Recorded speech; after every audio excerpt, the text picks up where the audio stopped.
cut your head off, you leave your motherfuckers dead. I got a zombie army, and you can't harm me. Voodoo, you voodoo, bitch.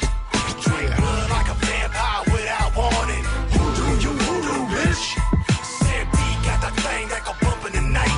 Voodoo, you voodoo, bitch. Hide your kids, grab your wife, better get out of sight. Voodoo, you voodoo, bitch. What's up, our nation of the undead? Voodoo here. Brandon here. Brandon there. So what's my position in this army, the zombie army? What is my position? You're co-leader. We're both the co-leaders. Co-leaders? Yeah. But I'm like talking like real army here. Like you'd be. Oh, real army. You're like a real army. You're co-general. You're co-general. Okay. Yeah, like 5-star general. I like that. But anyway, once again, we have allowed a month to surpass before our next Voodoo's Brew. Unintentional, We're gonna make it up though. This is gonna be a good episode. Yeah. I've just been so super busy, it's not even funny. Like, I really wish I was joking, but I'm not. I had to take a nap before we did this because I've had to. Yourself. Yeah, I worked 11 hours yesterday, and then I had to get up at 5:45 a.m. this morning and go in for another 6. Oh my god, dude. And I just. But you have a full fucking time job. I know, 34 hours this week. That's just shy of full time, which is like 40. So. It's money though. It's money. It is. You can't turn your nose up at it, but it's not an easy thing. But anyway, today is finally episode 9 of Voodoo's Brew. Yeah. It will be a very special, very long episode, as it is our E3 2012 special edition episode. Sweet. It's gonna be an awesome one. Yes, we're very excited. I know I've been waiting all week to do this. Yeah, me too. And actually, after watching the conferences on Monday, I was like, I had so much to say. I wanted to say it, so I sat down and actually filmed myself recapping the conferences just so I could talk about it. Yeah, it's funny, dude. And didn't upload it because obviously I didn't want to spoil this moment. But yeah, and I put out that promo video, which is pretty great. That was awesome. You're like porn. Porn. Like, what the hell? Just staring at the camera. Porn. So we're all a little gay, right? Yeah. We're gonna talk about that. We're gonna talk about all that stuff coming up. It's gonna be fun. So yeah, basically what we're gonna do is we're going to take a look at all of the major press conferences. We're going to take a detailed look at them. We'll be looking at 5 of them. Of course, the big 3, Microsoft, Sony, Nintendo, and then 2 publishers, EA and Ubisoft. We decided not to do Konami because, I don't know about you, but I'm not really that interested. I didn't even watch it. I didn't either because I don't really know. That torture trying to hear them, every word they say, like trying to interpret what they're saying. Plus, I don't even remember the last game that even came out from Konami that I played. Silent Hill, wasn't it? Yeah, Konami did Silent Hill. It might have been. I don't know. I don't. Yeah, I'm just not. Either way, it was shit. I wasn't interested enough to sit there through all that. So we're gonna do those 5, and we'll try to keep the episode under a lifetime in length. No, it's gonna be longer than that. Yeah, it'll be 2 lifetimes. So I guess we should go ahead and get started. Yep. So we're gonna basically go in order of the conferences as they were given. Mm-hmm. So the first one on the plate is Microsoft, and wow. Yeah, their press conference. As usual. Yeah. No new exclusives. Nothing. Just the same hashed out sequels. Yeah. That's pretty much what Microsoft's been. You know, it's not. Well, last year they were terrible. Right. They were awful, and yeah. Let's go over the conference point by point, and then I'll talk about. We can talk about how we feel about the conference. All right. So first thing Microsoft did, which actually was better than what they did last year, was they actually opened with first was a live action trailer, and then it went to a gameplay demo of Halo 4, which of course is like their big thing. Yeah, it's their main thing, main event. Right, and it is an exclusive, whereas last year they started off with what? Modern Warfare 3. They started with that. Multi-platform game. Yeah, right. I don't know why they. And Tomb Raider. They act like it's an exclusive for their console. I mean, they just get DLC early. It's not an exclusive. Right. So they start off with this demo of Halo 4. Now I do have to say, I know Halo is obviously at this point starting to get played out. Really? The graphics I found were actually exceptional on this trailer. I don't know if that's gonna carry over. It reminded me of Crysis 2 graphics, like that kind of style. I mean, first of all, it looks like Halo. I mean, it doesn't. Right. I mean, it looks decent. I mean, the enemy types were cool. But is it really gonna be anything fresh? Like I mean, to refresh the series. I mean, it looks like Halo to me. Yeah, it looks like another Halo game. I'm on the fence whether or not to check it out since I didn't really play any other Halos, but I will see, I guess. Yeah. So after that, they announced a new Splinter Cell, Tom Clancy Splinter Cell called Blacklist. Right. And they had a gameplay demo of that, which again looks like Splinter Cell. Doesn't look like anything that they haven't done before. Yeah. But it looks like they use like the same for Splinter Cell, like the same engine for Ghost Recon, Future Soldier. It looked similar to that. Well, I mean, they probably did. It's the same. Yeah. But it was all okay because they announced that it was going to support Kinect voice controls. So obviously we now know that that's going to be the game of the year. That's what we all wanted. Kinect's the main thing. That's what everyone wanted. Mm-hmm. More Kinect voice controls. Basically, as I call the Kinect, the $150 microphone, because that's all it's used for. With a shitty camera on it. It's got 3 amazing, revolutionary cameras and all this other stuff, but it never uses them. It just uses the microphone that you could buy for $10 and plug in. So yeah, the $150 microphone makes another reappearance. That takes only $50 to make. Yeah. So yeah, I mean the game looks, decent. It looks like Splinter Cell. It'll probably be decent. And then very, very exciting, the announcement of Kinect compatibility with FIFA and Madden. Oh yeah. And guess what? It's voice controls. Nothing revolutionary about the motion. Yeah, nothing at all. Again with the cameras. And they had like Joe Montana come out on stage and demo like the Madden voice control thing, like calling audibles and stuff at the line. And he's like, "Oh wow, this is the best game I've ever played." It's like, Joe Montana, you don't play video games, so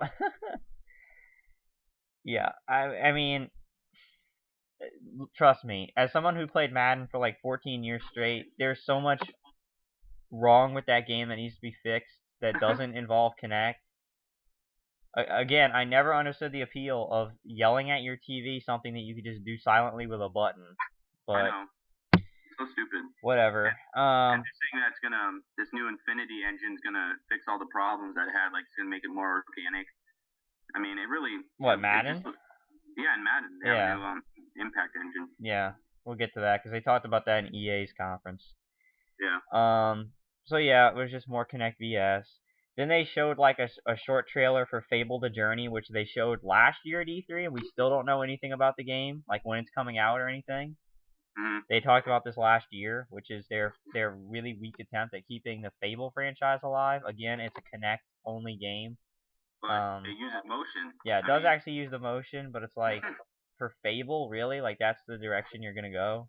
Like, why would you want to play a 14-hour game while waving your arms around? It's like, it's not even gonna be, but from what the trailer shows, it's not even gonna be like the original Fables. It's like, yeah, it just looks, I don't know. Because you still can't move how you want with the Kinect. Like, it has to move you.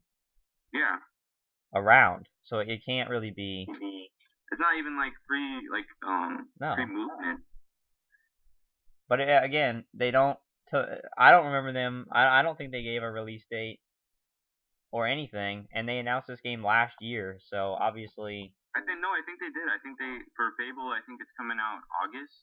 Oh, really? This year. Okay. I think so. I don't know. I thought I heard him say that. I don't know. I don't think anybody really gives a shit about this game anyway, so I don't think it I'm matters. not gonna play it, so.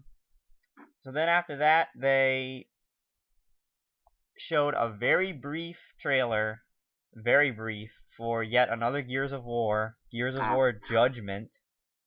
So now we're going off and not putting numbers behind them anymore.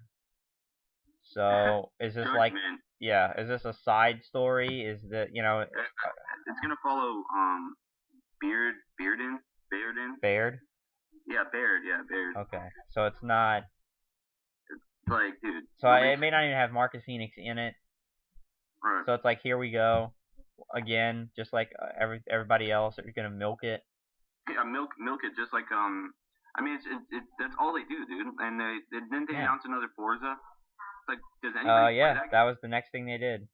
Does anybody play that fucking game? Like, I don't know. I honestly don't know, because I mean, I don't play racing games, so I don't know if that's I mean, I think it's popular against for racing fans, but yeah, they just came out with Forza 2012 last year or something like that.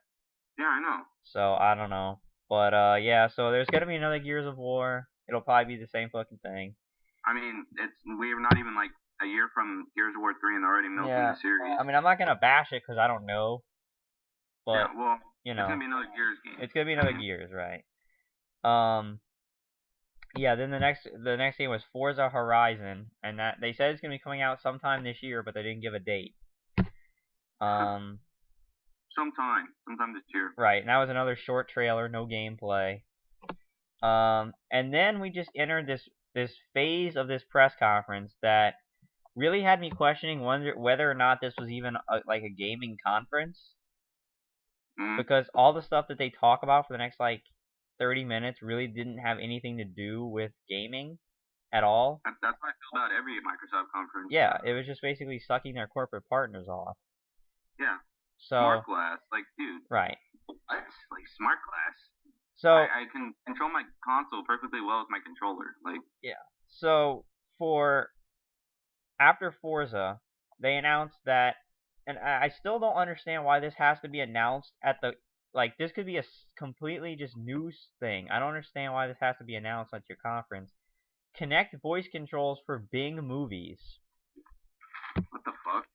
So yeah, that's an announcement. I want to control Bing with my voice. And now the only new thing is, instead of just searching for the movies straight up with your voice, now you can search for them by genre. Ooh.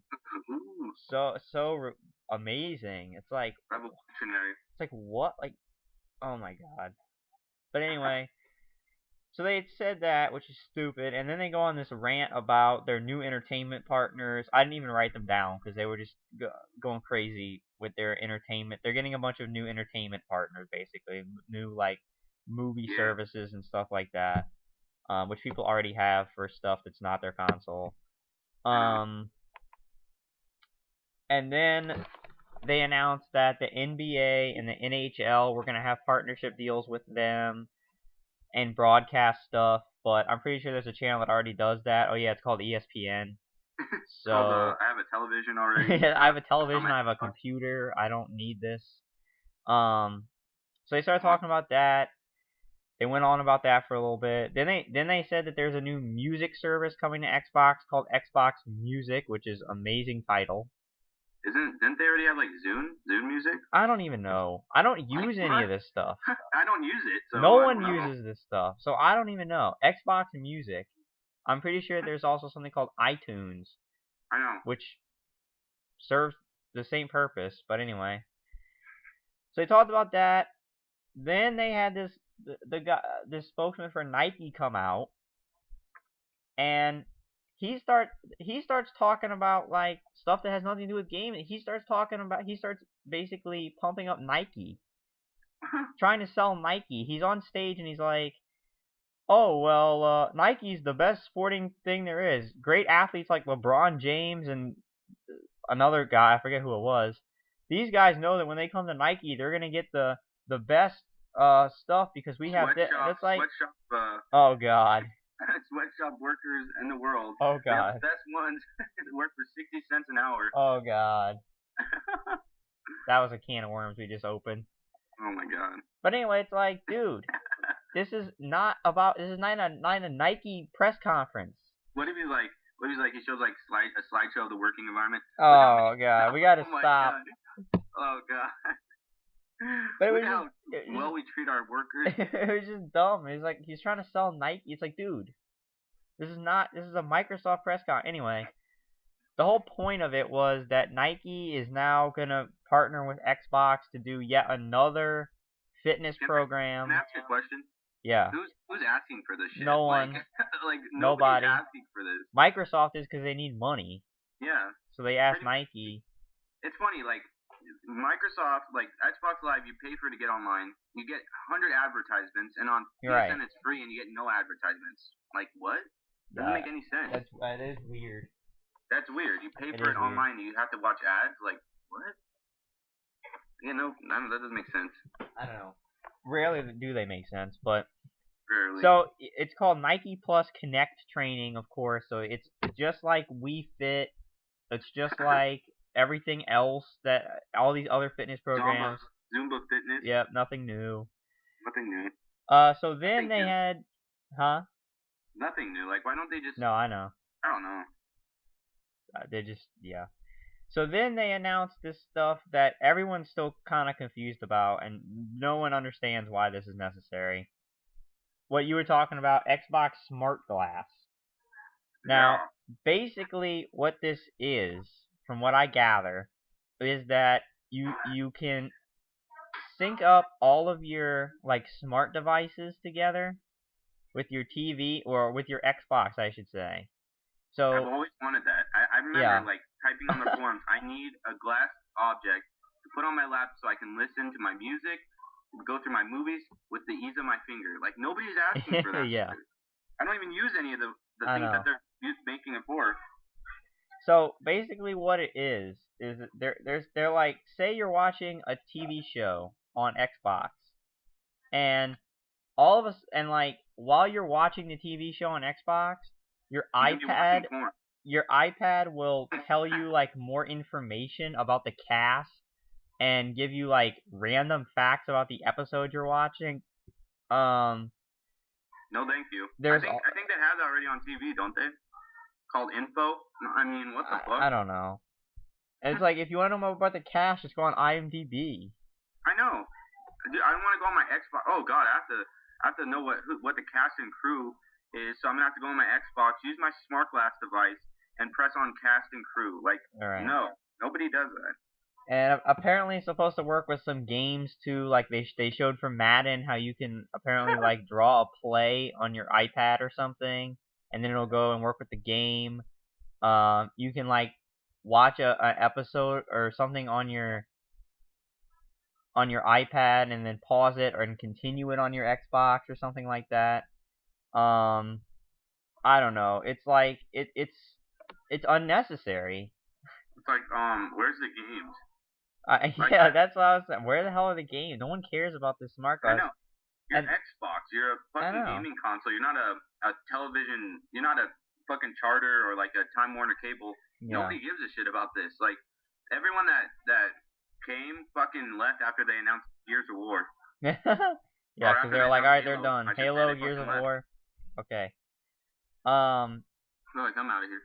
So yeah, I don't. And they didn't make this clear whether or not this is gonna be free, whether this is just gonna like happen, or if you're gonna have to purchase something to be able to use this. They didn't make any of that clear. You're gonna have to buy something Microsoft, like their phone or. And it's still confusing. So yeah, I don't know what's the deal with this. Then they announced the Internet Explorer is coming to Xbox. Who the hell cares? I mean, I know, like, dude, they act like they want to be a computer. They want to be a fucking DVR. Like you're a gaming console. You're not a fucking. You're not trying to be a supercomputer. Like, dude, I have a laptop. I have a cable company, and I have my fucking PS3 that has. Yeah. If I ever wanted to go on internet, PS3's already had it. I know. Had it for a long time now. It's like. Whatever. I don't. No one even cares. No one's ever gonna use Internet Explorer on Xbox, but no one's gonna use half the shit. No one's gonna use any of the shit they none announced of at it. the end of the fucking conference. So then finally, after all this nonsense, they finally get back to games, and they had a Tomb Raider. They went back to Tomb Raider and had a gameplay demo of Tomb Raider, which was interesting. It was basically pretty good, though, I have to say. Yeah, it probably will be. The trailer was basically Lara Croft. It reminds me a lot of Uncharted, but those two games are similar anyway. It's basically her running around with a bow and arrow and shooting guys with it. It's funny, like people say Tomb Raider was inspired by Uncharted, but Tomb Raider's made way before Uncharted was like Right. ever thought of. Uncharted So was if probably anything- more by Tomb Raider than Yeah. If anything, it's a that's, similar you know, deal. Yeah. So they had that, and then they had some weird new game called Ascend New Gods, and they I had, remember seeing, I was like, what the fuck is this? and it kind of looks like God of War. Right, but with shittier graphics. Yeah, it was like a mix between God of War and like Shadow of the Colossus or something. Yeah. I mean, it looks interesting. Looks interesting.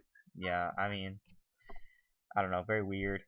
Then, even weirder, they had this like 5-second commercial or trailer about this chick talking about, basically the game's called Loco Cycle, and they were talking about this motorcycle, and they're like, oh, you won't run her batteries down or something like that, and then the trailer just ends. It just shows a picture of a motorcycle, and that's it. Like, you're sitting there like, what the fuck? Like, what did I just watch? It's just a picture of motorcycles, a Loco Cycle. You're like, okay, I have no idea what the hell that means. That's a system seller. Then they have this other game called Matter, and the trailer looks exactly like Portal. I know, it did. I thought it was some kind of new Portal expansion. I was excited for a second. Shit, this looks good. Like, they go through, they start it's like a little ball, like going through the fucking gateway, and then it goes up. It's gonna fuck another ball. Right. With its probe, and then it says for Connect. I'm like, oh my god. Yeah, it's a Connect only. I'm not getting this game.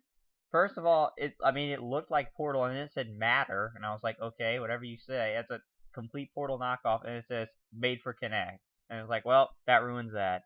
Yeah. Well, on to the next one. Yeah. It's over. Okay. The next thing I actually wanted to see, which was Resident Evil 6 gameplay. Yeah. Which looks good. Yeah, it looks good. It looks like a solid game. It still looks more kind of like action-y than previous Resident Evil. Way more action-y than any of the other ones. Right. But with a lot more like vehicle gameplay and a lot more explosions and shit. It should be a lot better than Raccoon City, though.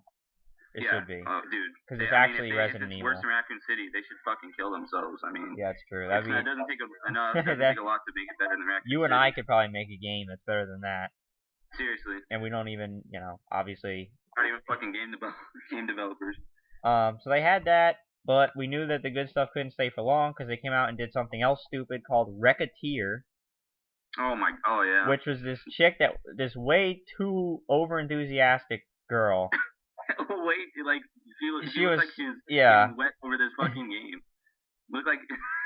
So again, this is a Kinect thing, and it's literally, here's the game. You stand there and shoot shit at a ridiculously cartoony-looking castle. She's like, oh yeah, here we go. This is my favorite. Yeah, and knock stuff down. Oh, it's like, That's the whole game.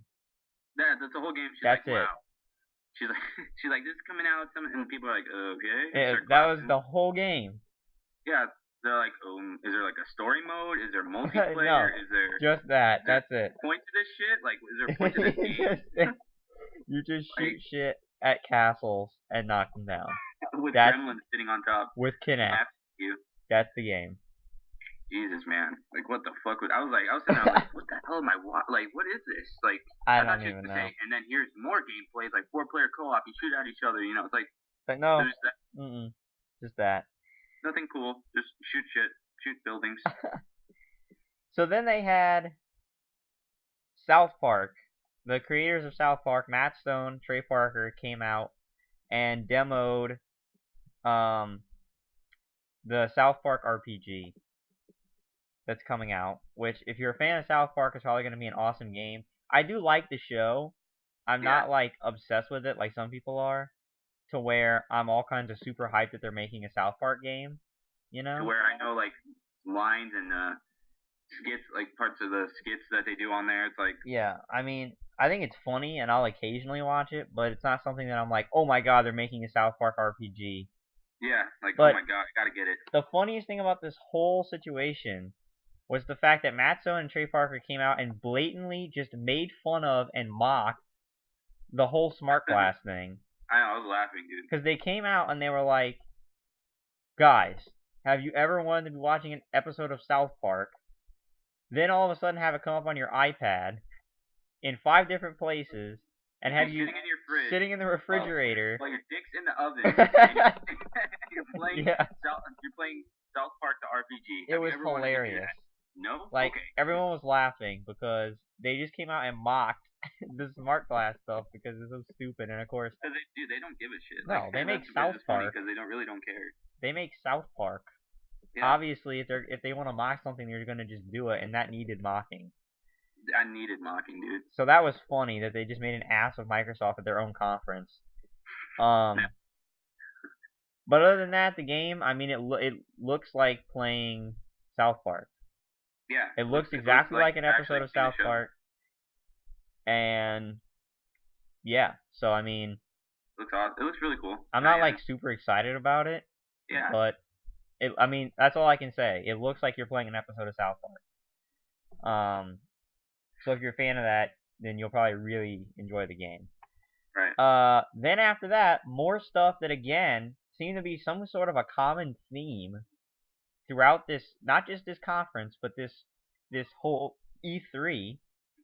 I don't understand why. They announced Dance Central 3, okay? Mm-hmm.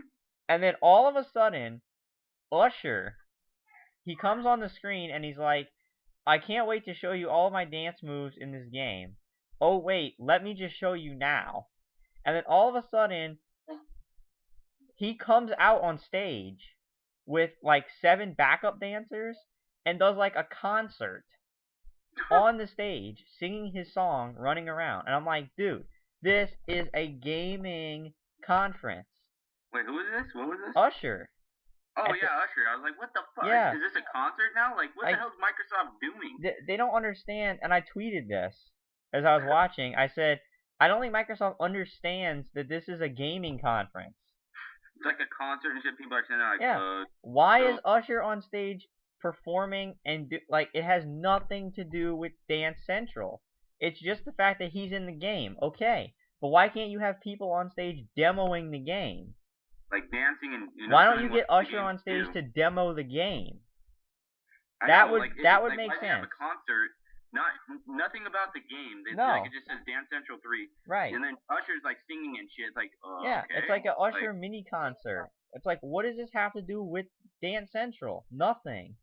Yeah, I want to buy this game now because Usher had a concert. Like, what? No. Have Usher come out and demo the game. If you want to have him perform, have him come out and dance and demo the game, not do a concert. Like, this is not an Usher concert. Like, who really likes Usher? Like, that goes to E3. No Trust one. me, if you live in LA, there's plenty of opportunities to buy tickets to Usher concerts.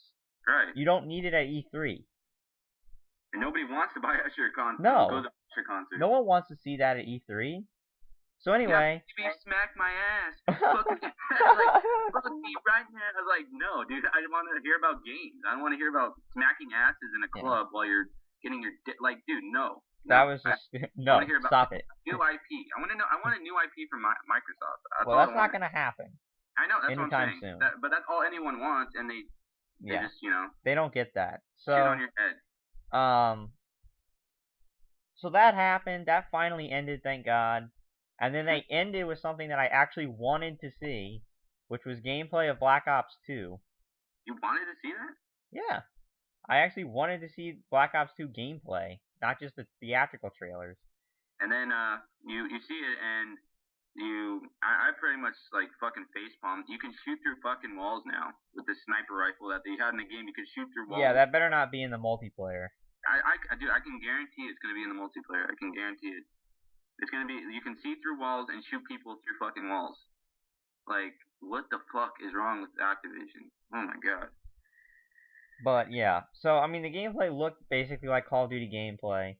I did have to say I actually thought it was cool, like the setting that they were in like downtown LA, and they had all this futuristic stuff going on, and of course it's Call of Duty, so there's like a million explosions going on. Yeah, you're like, oh. It looks pretty if you cool. have epilepsy, get the fuck out of here. Right, it looks pretty cool, but again, it looks like Call of Duty gameplay, So it's like I'm still cautiously optimistic. That sniper rifle better not find its way into the multiplayer, because that would just ruin it. Yeah, the sniper. Oh my god, yeah. Dude, if they had that in the that better just be like a gimmick of the campaign. Right. So I mean, we won't know until it comes out. What I'm really excited for, like out of Black Ops 2 is zombies. It's gonna be like in the future now, so it's gonna be really cool. And they've said that they're adding. That's another thing they said. They're adding a bunch of different modes to zombie. It's not just the one zombie gameplay mode. They're actually adding a bunch of different modes for zombies, and they actually said they're adding like a zombie mode campaign sort of thing. What the hell? Are you serious? Yeah. So that's gonna be awesome. They said that they're really like expounding upon zombie mode. That's gonna be cool. That's my favorite mode in all the Treyarch Call of Duties. So I think it'll be cool. I'm still like horrendously cautiously optimistic. At this point, I'm very cautious, but I want to be optimistic. So I mean, we really won't know till we actually play the game whether or not it's in a good enough new direction to really, like refresh the series and see if with this whole like decision gameplay, like it's not just linear anymore. You can make decisions that will affect the game and stuff, which is cool. Yeah. So we'll see. We'll see. But yeah, that was it. That was Microsoft's amazing press conference. So once again, in my opinion, I know we haven't talked about the other two, but I still think that this was the worst conference of the three. Yeah, definitely. Just like it was last year. I said last year. I don't remember if I said that one or Nintendo last year. We'll give our reasons after we talk about all the other ones, though. We'll say. Yeah. I think I might have said Nintendo last year was the worst one, just because of how like badly they did with the Wii U and how their stock fell through the floor. But yeah, as far as this E3, Xbox I thought was the worst. I thought they did terrible, and like Brandon said, we'll explain why later. Because they obviously just don't know what they're doing. So that was Microsoft's conference, and then after them, shortly after, EA came up and did their conference. And what did they open with? Dead Space 3. Yeah. Which is awesome. Which we all knew was coming. I mean, yeah. Let's get into that then. Yeah. I got a few things to say about that. Right. So they did a live co-op demo, because this game, that's one of the big selling points of Dead Space 3 is that it now has co-op. Mm-hmm. And it basically showed Isaac and the co-op partner. I think his name's Carver. John Carver. John Carver, something like that. Yeah. And it shows them going through in the first room. They have this giant drill. That's going crazy. It looks like a fucking wrecking ball. Yeah, and they have to destroy it basically and not run into it. And then they go outside on this frozen planet. And they're doing barrel rolls. Right, and so they're doing combat rolls. There's cover system. But what I have to say is that I'm actually a little afraid. Yeah. Because it doesn't look like the other two Dead Spaces at all. Dude, it doesn't look anything like it. It really does. It looks like they caught a military shooter type style to it. Yeah. You're shooting humans. That's not what Dead Space is about. It's not shooting humans. Dead Space is I heard this on. They're talking about this. Dead Space is about being isolated and by yourself. Right. And fearful about what's around the corner. You're not supposed to be in wide open areas with other humans shooting other humans while fighting necromorphs with a partner. That takes away from the whole experience. I mean, I could understand if they introduce human enemies simply because you have to figure that there's some kind of organization behind the markers and all that stuff. But what scared me about it was it just looks like they're going from every game since the first one, they've just become more and more action based till now it's like Dead Space 2, I think, was as much action as you need. Right, yeah, I thought Dead Space 2 was the perfect blend. I thought Dead Space 1 was a little too overbearing. Yeah. With the horror. Dead Space 2 I thought was a perfect mix, but now it seems like they're going even further into the action thing, and it's not so much horror anymore. Just like Resident Evil. Yeah, only exactly. On action, and it's not getting scary. It's like you're just shooting a shit ton of zombies, and you have, you're shooting guys too. But before it was like that was the scariest game people had played. Oh yeah, I know. Yeah. So I actually, to be honest, I thought I was gonna be excited by the trailer. I was actually a little bit disappointed because it's not like it doesn't seem like what I know as Dead Space. Right. I mean, I wouldn't say disappointed. I'm just fearful that it's going to go into the wrong direction. Yeah. Because Dead Space 2 was my favorite game of 2011. I mean, it was perfect amount of horror, perfect amount of action, awesome graphics. I mean, it was an awesome game. I think it was one of the best games, if not the best game of 2011 for me. But now this game, you're with a partner. They've totally taken away the scare factor of the game because you're not alone. And now there's like wrecking balls. You have to shoot wrecking balls and make holes in the wall, and then you have to go out into the snow and do barrel rolls and hide behind cover. Right, what? And it's like clearing out an area. It's like when has that ever been about Dead Space?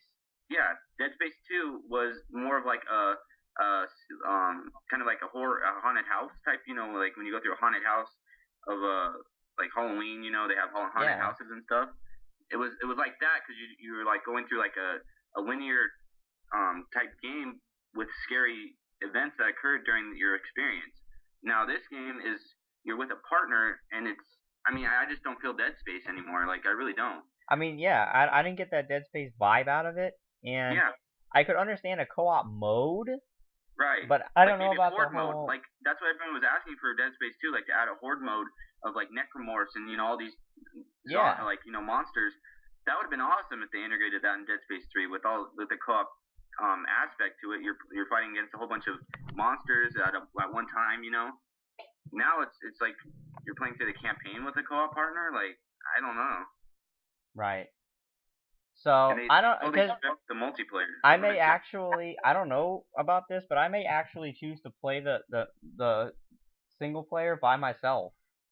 Simply because of the fact that that's like Dead Space to me is about narrow corridors, small rooms, about what's gonna pop out, and mixed in with some bigger rooms, but not this giant open battlefield. Right. So I guess we'll just have to wait and see, but it's not exactly what I had imagined for Dead Space 3. I just hope that I hope that the plot is good because they need to start answering questions. I heard when they first found out there's gonna be Dead Space and they got like details it's gonna be an ice planet, I was like, oh shit, this sounds fucking epic, dude. Like you're on an ice planet all alone. I thought you were gonna have to go into like buildings, like Dead Space, how it's been. Right. And it's just it's not, Yeah. I'm kind of worried about it. Yeah, but we'll just have to wait and see. So they did the live co-op demo, and then they did Madden 13, which of course they were gonna do because of EA Sports. Basically they said that there's two improvements, okay, to Madden. The first is a new engine, which you were talking about, which basically makes the motions more realistic or something. Yeah, they said made it more organic, like I don't know. And then a new career mode, which no one plays anyway, I don't think. And all I can say is wow, because as I said, someone who's played Madden like almost my whole life, there's so many little things that's wrong with that game that they don't need a new engine. They need to fix what the hell's wrong with the game. Like the stupid stuff that like they still call a block in the back clipping when the rule has been changed for like 5 or 6 years, and they still say it's the old rule from 6 years ago. That's horrendously bad. You might want to fix that. So that was stupid. I'm not even gonna be buying Madden pretty much ever again until they fix the stupid shit that's wrong with the game. So I don't even really care. It's Madden, so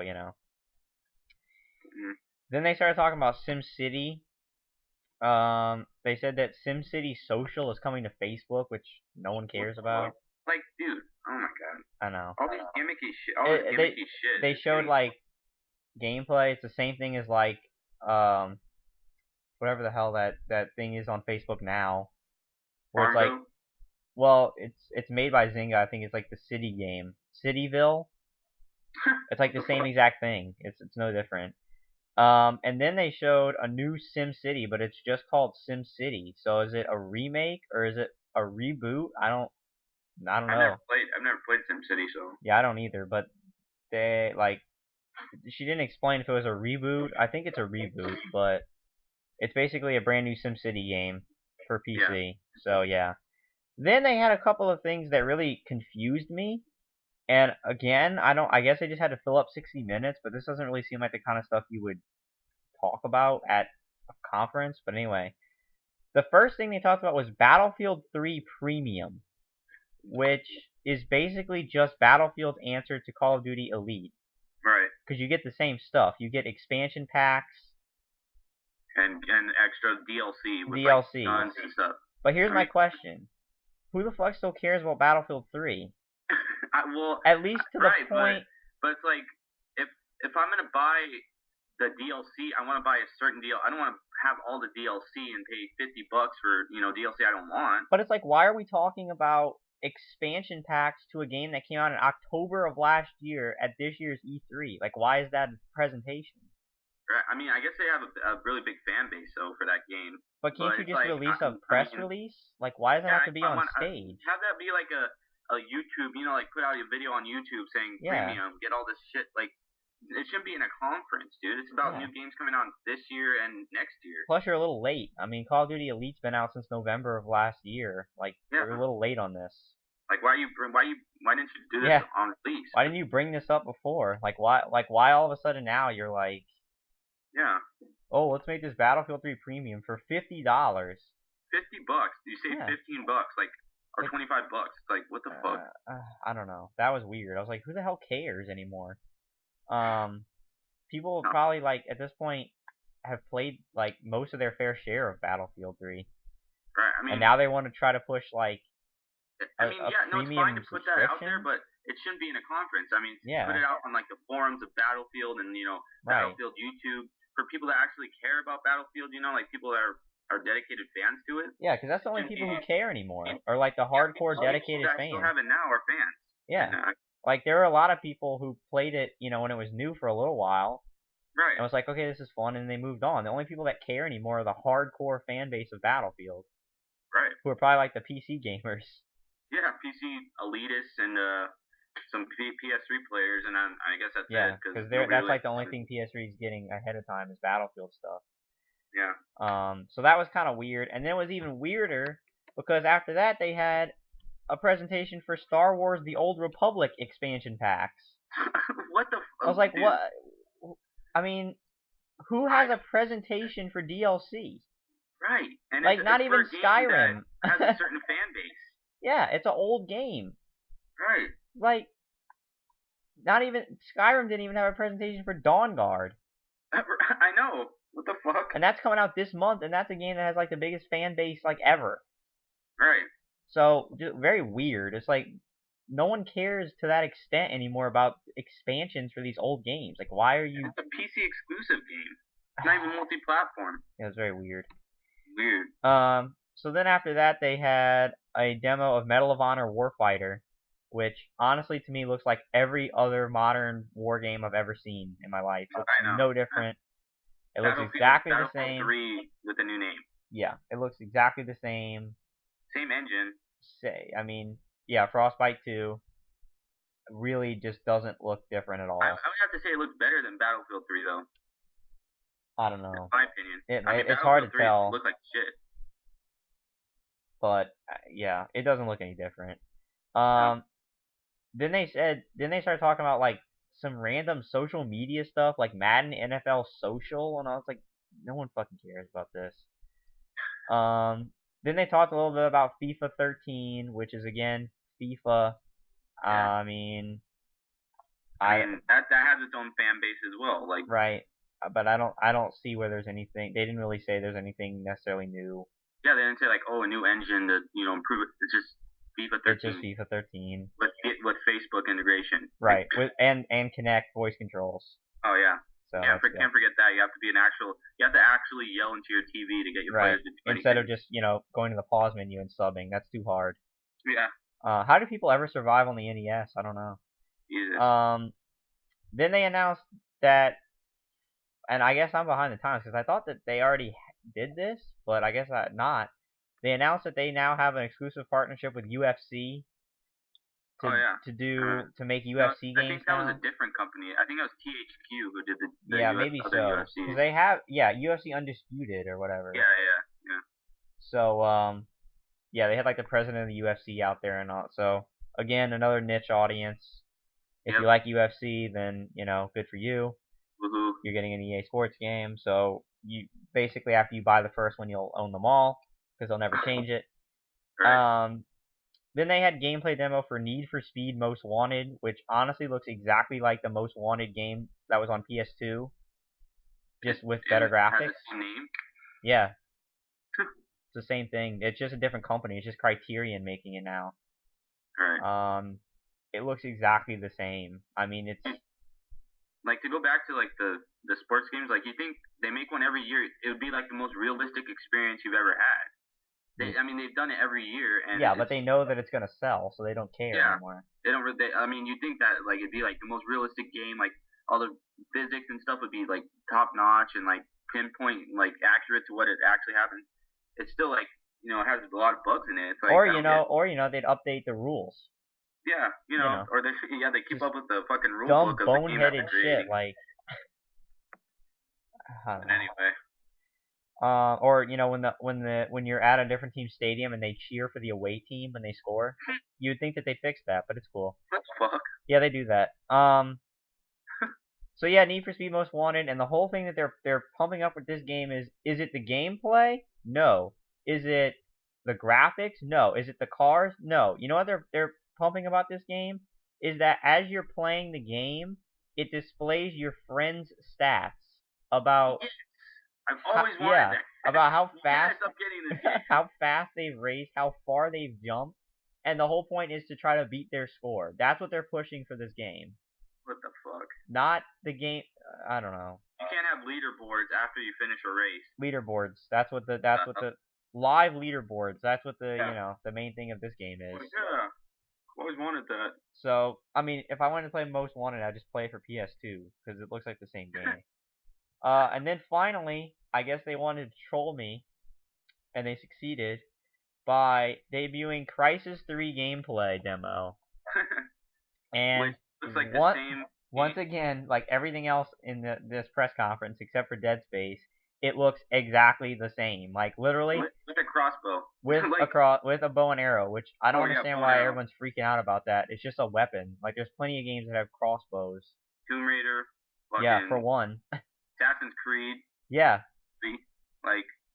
So, the game looks absolutely gorgeous. It's the same map. It's the same. They didn't have to do shit to it. They took literally you could literally. It looks like you're playing a DLC for Crysis 2. No, literally, like it looks like they added a bow and arrow and a new enemy type. Right, which means I'm basically gonna hate the game probably, but I'm gonna play it anyway because it's gonna be hilarious. Yeah. Because it's like the most. Like the most controversial thing I've done on my channel was that game. So, I'm gonna play that, and it's gonna be funny, but I'm probably gonna suffer through it because it looks exactly the fucking same, and the plot is probably just as confusing, makes no fucking sense, and they probably have like 18 million game bugs like Crysis 2 had.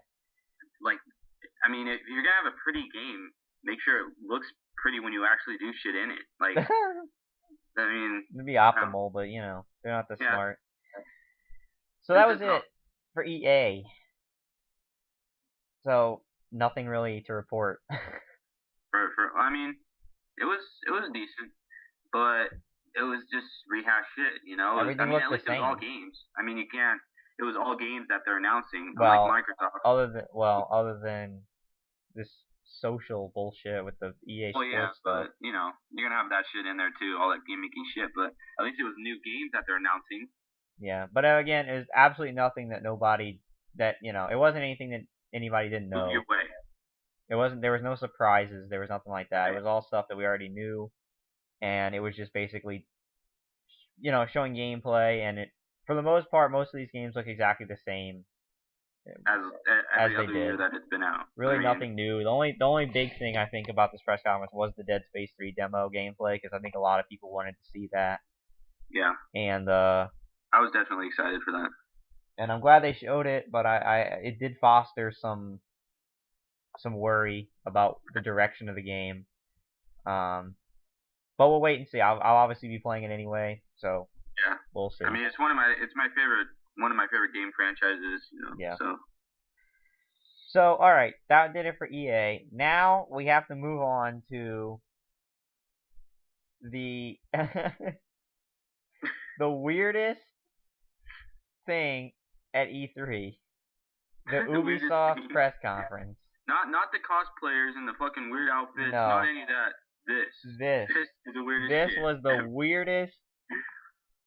And I'll let everybody know something. People might have been able to figure this out already, but that montage, that promo video I did, all of those clips were taken out of my reaction of the Ubisoft press conference. No other press conference. All Ubisoft.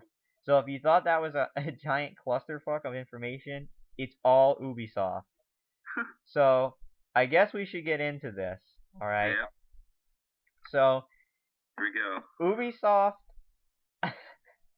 This was the thing in the promo video I was laughing about, because at the time I thought it was hilarious. How they started, okay? Mm-hmm. They had, basically, they started with the announcement of Just Dance 4, which is the same thing as Dance Central. And as Just Dance 3, and as Just Dance 2, as Just Dance. So same shit, okay? They started off with these girls who were doing, who were doing dances, okay? Which actually made sense, because they were dancers, and they were actually, like, doing it to the game, alright? And it was a dance game that they were dancing to. Then all of a sudden, out of nowhere, Flowrider comes on the stage, okay? Yeah, with this fucking and his microphone was the funniest thing I've ever seen in my life. What the fuck was that thing on his I have no idea. Looked like it had his own wings and it was gonna fly away. He had like this gold, gaudy crescent thing smashed. It looked like it was taped on his microphone. It taped his microphone to his hand. Yeah. Like you could have fucking parasailed that thing. You could have thrown it and it would have glided for like. It would have glided to the fucking Sony press con. I was like, what is this? What is this, Flavor Flav? Does this guy think he is? Like, what the hell is wrong with this asshole? What is on this guy's microphone? Like, what? He never explained it. No, it's just like, nope, that's me. I'm Flowrider. This is my trademark. Giant gold. Who is that? Like, at first I was like, who the fuck is that? Like fucking. I didn't know who it was either. I was like, who is that? Like with this fucking pair of wings on his microphone. Like, who the So fuck? anyway, that was hilarious. Not to take away from the fact that once again, just like the Usher concert, that had nothing to do with the game. Right. Nothing. He comes out and starts rapping. It had nothing to do with the game whatsoever. Made no sense. Okay. Like everyone wants to sit there and listen to rap. Yeah, that's what they pay their tickets for, is to see Flowrider come on stage and act like an idiot. Right. So, anyway, after that episode was over, which I was already laughing, and we have to talk about this, okay? After that, we met the hosts of this conference, okay? God. So the first one, and I have a YouTube video that I'm going to play to record the audio, because it's only 52 seconds, but it's hilarious. The first host, the main host, is Aisha Tyler, I believe her name is. Like who? I don't know who this person is. Apparently some people do. Alright. She was a god-awful host. Oh, dude, she was terrible. Awful. Terrible. She was, like... The worst sense of humor. Nothing she said was funny. Nothing. No one laughed at one thing she said. Dude, absolutely nothing she said. I didn't even snicker. I didn't grin. I just sat there. I was like, are you serious? It was so stupid and awkward. And she was, like, completely, in my opinion, inappropriate for a press conference. Like, you have to be professional. Because this is one... I mean, everyone around the world watches these press conferences, okay? Kids. You have to be professional. And she just was not. She was making, like, She was literally making gay jokes. Okay?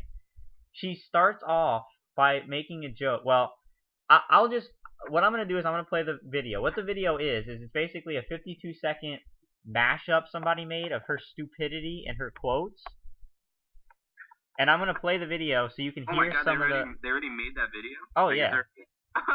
So I'm going to play this video so you can hear some of the stupid stuff she says, alright? And it'll pretty much speak for itself. So here we go. I'm going to play the video. And I'm going to try... Touch the magic. And the hot girls. Don't lie, you're looking at the hot girls. Even the girls are looking at the hot girls. You know, we're a little bit gay, all of us. Yeah. Wow. What the fuck? Let's play a game entitled Let's Count How Many Times Aisha Gets Girlwood during this presentation. Here comes Girlwood number 3. Take a look. I think I just got Girlwood. Yeah. Well, when you get wood, it's always Girlwood, buddy. That asshole. Thank you. Yeah. I mainly play shooters. Oh, and I God. have no idea what was just happening in the game. I want you guys to take a minute now to put the kids to bed. Really early in the day. That was awesome! Yes! Oh, yes!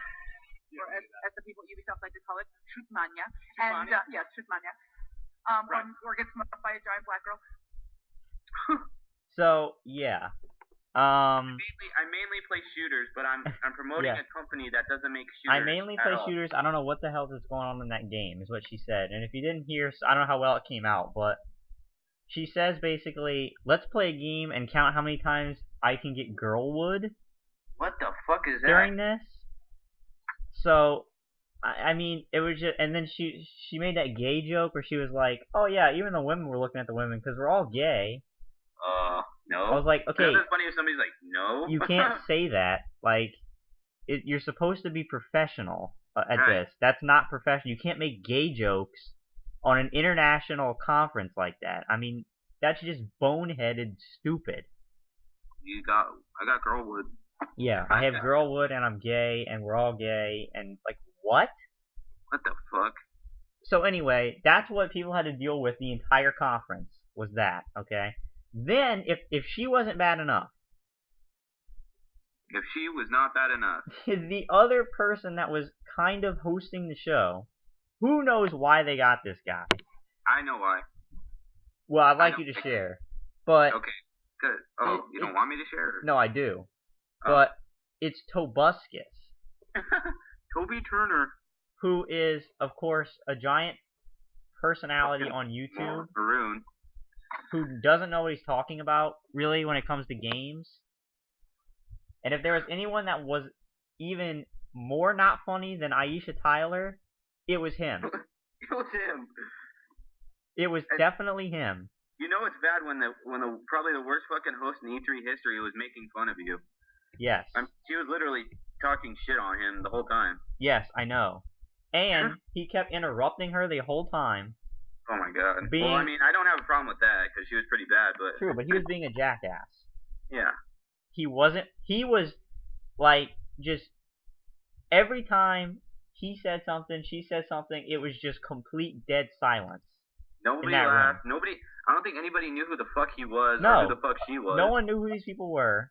They're like, who the fuck is hosting this show? I know. I mean, I know who Tobuscus was, but I didn't know who the fuck she was. Yeah, I knew who he was. I didn't know why he was there. I do. Why was he there?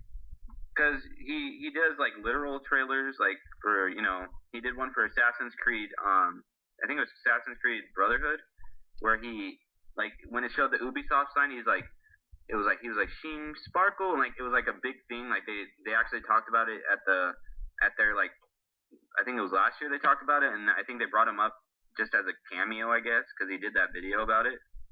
Which is a totally fucking retarded reason to bring him on, but yeah, but I mean that's fine. But why is he hosting the Right. conference? I mean, I could see if it was like a cameo appearance, like, oh, here's Tobuscus, like. I mean, I don't want to see him. Period. Yeah, right. Because But he's a I'm moron. just saying, if they're gonna have him on at all. I mean, Right. So he's stupid. Okay. He's And an idiot. if she was just not a good comedian and had bad taste, he was just downright aggravating and annoying. It was just like the two worst Yeah. posts to put together in history. It was terrible. Ubisoft. It was like the Hindenburg of press conferences. Good thing they had good games. Though. Yeah, it was a good thing that they actually redeemed themselves. So I guess now we'll actually talk about what happened at the conference. But we had to talk about those two because it was just... You just can't... It was terrible. Not talk about that. I mean, it was horrible. It was just a glaring, like, complete blunder by Ubisoft to pick these two. Fucking terrible. I mean, she like, they interviewed her, and she's like, yeah, I went on forums, and some people said they liked it, but, some people said they didn't. It's like, I'm most pretty people, sure most everyone people said didn't. they didn't. Yeah. I mean, you're a fucking moron. I think if you poll the entire audience that was there, no one would like it. Thumbs down, get the fuck off the stage. I mean, you can't even get a sympathy giggle out of one person. Sympathy giggle? I didn't even, dude, I was at home and I didn't giggle. No. Like, no. Oh my god. So, okay. So they had the Flow Rider thing, okay? And then they had a little back and forth with her and Tobuscus, which was just awful. Then, this was something that was just disturbing yet funny, was the Far Cry 3 trailer. Now, do you remember this? The first thing they start with Far Cry 3, okay? Titties. Dude, tits. Like, in your face, uncensored. Uncensored. Completely just in your face. The guy was actually rubbing. Yes, the guy. It was. That's in the promo where I said porn. Porn, yeah. That he was this. Literally, like rubbing her nipple. Like, I mean, she was moaning. What the? I was like, dude, how is this allowed? Like, they censor out bad words on this conference. Right. And that fucking trailer is full of that bad words too. And you're gonna show this? And dude, did you see during the trailer, when he was in that room and the window covers came down and said fuck, and it was showing fuck? Yeah. It was showing fuck on TV. Like, they're showing fuck, but they're bleeping out fuck. It's like... And they're showing porn. I think they thought it was okay because it was painted over. No, it wasn't. You could see... She had paint on her nipple. She did, but you could see it. Like, you see her nipples. It wasn't... Like, dude, what the fuck were they thinking? So, I don't even know. And then the funniest thing about this whole thing... I don't know if you noticed this, but I did, okay? The guy playing the demo was horrible. Yeah. He was awful at the game. Died. I think they programmed it. I think they programmed these demos to where you can't die, so it doesn't ruin the demonstration. Because there's no way he lived. No way, dude. He was getting demolished. He was getting completely torn up. He was terrible. I mean, he was blundering through the whole thing. Had no idea what he was doing. Oh my god. So that was just. Fuck? I mean, the game actually looks good. Like, I actually want to play Far Cry 3. It reminded me of, it reminded me of, Dead Island, setting, but it also, Crysis 2 gameplay if it was actually not buggy. Right. If it wasn't, if it didn't have all the bugs. It's also, it seems to be, a little bit cartoony in a way, kind of with, a Borderlands flavoring to it. Borderlands, that's what I meant. A Borderlands type. So, it looks good, it's just, that was a hilarious presentation that they did, it really was. I guess they figured... From what I heard, it's an open world, you can explore the entire vastness of the map. Yeah, so it looked good, it really did. But the guy playing was just, he sucked. Dude, I think they had a mentally challenged person playing that game. I mean, I don't know. Mentally challenged people hosting the show. Yeah, that's true. So, I mean, they probably got another guy to. It was probably Tobuscus. It was probably Tobuscus. Probably had Tobuscus in the back. He was in the back. The other guy was just faking it. Yeah. But yeah. So I don't know what they were thinking. Then they showed an actual trailer for Splinter Cell Blacklist, which was already announced at the Xbox press conference, so nothing really new to talk about there. Decent. It's a decent game. Right. Then they actually showed something that I was excited about until the end splash screen, which was an Avengers game. That, I mean, because it's Ubisoft, so you know the game's probably good. And it was awesome. It showed Spider-Man and Wolverine. They were fighting Magneto. And they had some other Marvel characters in there too, Storm was there. And they were all fighting, and it looked really cool. And I got excited. And then the end screen, it had logos for Kinect Oh fuck. Wii U, Oh. and I think Sony Move. So so it's basically just shit, and more shit. just a motion control game, okay? Which really disappointed me because I really thought, because Activision is the one that makes all the Marvel games now, and pretty much they all suck. So I was excited that actually a good developer was going to make this, but it's for motion controls. Yeah, and from what I hear, it looks like shit. So yeah. I haven't actually seen it, but yeah, I thought the trailer was cool, but then the splash screen, yeah. So and then Tobuscus, was that a Wii U symbol I saw? Yeah, right. Yeah, like shut the fuck up, you asshole. So speaking of that, then they actually had a couple of presentations for the Wii U, which is good for Nintendo. They are definitely going in the right direction, getting all these third-party developers. That's the direction they need to go. So it's cool that they partner with somebody like Ubisoft, to make good games for them. Yeah. So they showed Rayman Legends for the Wii U. Mm-hmm. And I don't remember if this was the time or actually in the Nintendo conference when they had, I think it was the Nintendo conference, they actually had a demo, or like a demo of the game. Yeah, I think it was a Nintendo conference. I'm looking right now. no, I think it was. No, I think it was the Ubisoft press conference. I think it was. Yeah, I forgot to write that down, but they had a 4-player, or what is it, 3-player? 4-player? It's like 3-player, but the other player's like on the handheld system. Right. One person was using the gamepad. 2 people were using the Wii U gamepad, and I think the other 2 were they were using that new Wii U controller. Yeah, the Xbox knockoff controller. Yeah, the Xbox copy controller. Yeah. I mean, the game looks cool. It looks like Rayman Origins, right. Which isn't a bad thing, I guess, because that game got glowing reviews. The only bad thing about the game was it didn't have online. That was the only negative about it. I guess that's all I heard. Legends or Origins? The Origins. Oh, yeah. So I don't know if they're going to do that with Legends or not. Probably will. But yeah, I mean, it looks good. I mean, I think it's a solid game to bring to the Wii U if it's as good as Origins. Right. So yeah, they did a demo of that. Then they showed, in my opinion, if I was interested in a Wii U, the one game that I think I'd be most excited about right now, which is Zombie U. Yeah, dude, that game looks pretty fucking epic. I have to say the graphics, they're amazing. Are really cool, and I don't know what it is, but there's something different about them. You know what I mean? The movement. It's like it looks more like Left 4 Dead, like a Left 4 Dead perspective. Like the field of view looks more realistic. And like, it looks more like there's a 3-dimensional look to it. Yeah, the movements kind of seem more like a trailer would. Yeah, and not so much a gameplay. I thought it was a trailer. Like it looked like a really touched up CGI trailer, but it was actual game. And what I think is actually like the best use of the Wii U gamepad, even though it's a gimmick, but it's still pretty cool. Like you can actually hold the gamepad up to the screen and use it as like a sniper. Yeah, and zoom in with it. You can with also scan your area. And you can use it as a scanner. You use your gamepad to fool with your inventory and stuff. Now, from what I heard, I think it's gonna have a story, but it's more like how long you can survive. You only get one life, and then you die. When you die, you have to restart with a new character, and you lose all your abilities, and you have to go back and kill your last character you had to get your backpack back. Yeah, because he's a zombie now. Yeah. Oh, that's cool. It's realistic too. It's like you only get one life. Interesting.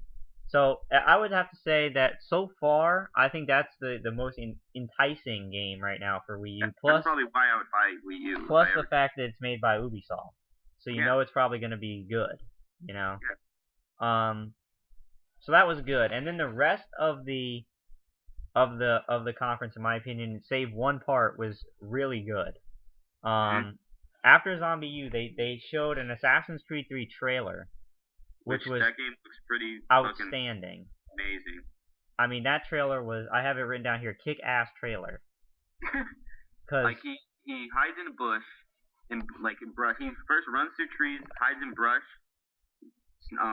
shoots an arrow at the fucking deer. Right. I mean, did you see the blood mechanic? Like it looks like it hits the snow like perfectly. Which they needed to fix because the blood in the other Assassin's Creed is awful. Awful.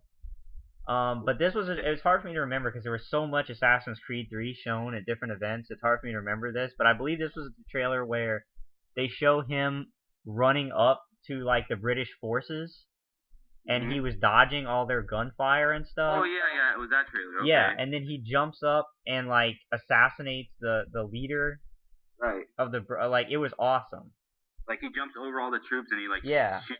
And he was fighting them all. Yeah, it looked fucking epic. It was great. It was an amazing trailer. And then after that they had the gameplay. Right. Yeah, which was him fighting in the woods. With the wolves. And then bringing back them. So it seems like it's like they're gonna have more like quests, kind of more like a Red Dead. Style, where you have he was like hunting for the guy and brought him back meat, to sell and stuff, which is cool. Because the selling mechanic was never that good in Assassin's Creed, to be honest. Yeah, it was kind of annoying. You would like find random stuff. Yeah. I hope they do away with bomb making. It seems like they did. I know, there's no bombs. They don't have any bombs because no one used that. That shit would suck, dude. I didn't use one. Yeah, no one did.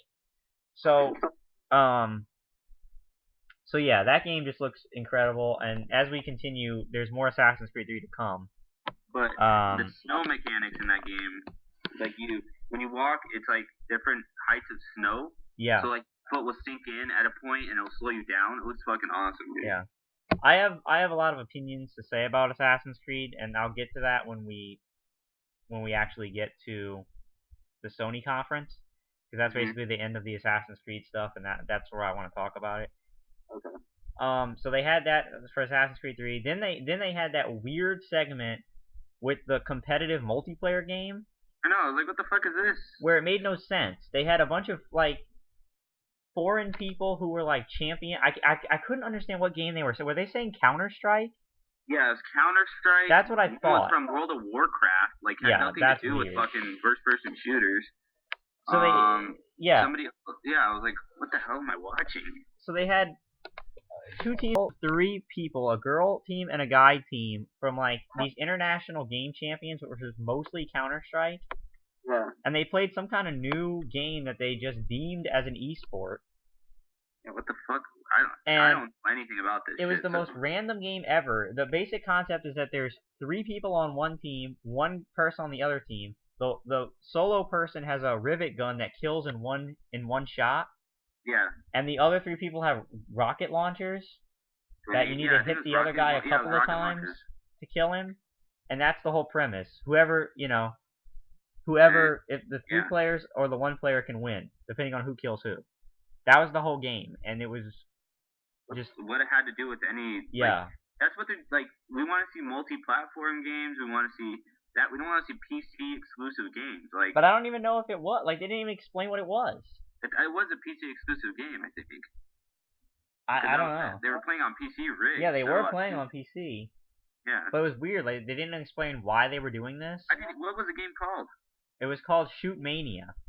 What the fuck? Okay. Or as Aisha Tyler said, Shoot Mania. Yeah, it's like she's an idiot. Because she's basically mocking, Yeah. the foreign. Making fun of a whole continent. Or right, a whole, yeah. Group of people. Kind of like you do, but, Yeah, I don't do that. No, I don't do that. But, so, yeah. So they showed that, and then the final thing they did took a lot of people by surprise. It's one of the most talked about things at E3 now. The announcement of a brand new IP from Ubisoft called Watch Dogs. New IP. Which is what we all want to see at E3 is new IPs.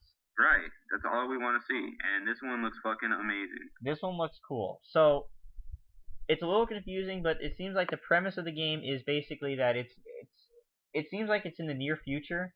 Yeah. Where basically, and I mean, it's plausible, I guess, because of all the stuff that's going on around us now and how we're so connected to everything. But it's basically like everything in the world, or the U.S. at least, is connected. Like the street cameras are connected to your smartphones. All of your personal information is public access on the internet. The street lights, like everything mechanical and everything is connected. Like everything's on the grid, basically, on the same grid. And you play as this guy who somehow has access to all of this. Yeah, he has I think it was like something he shut down the power grid in like 2004, and then I don't know. Well, like that. they used that as like a promo point.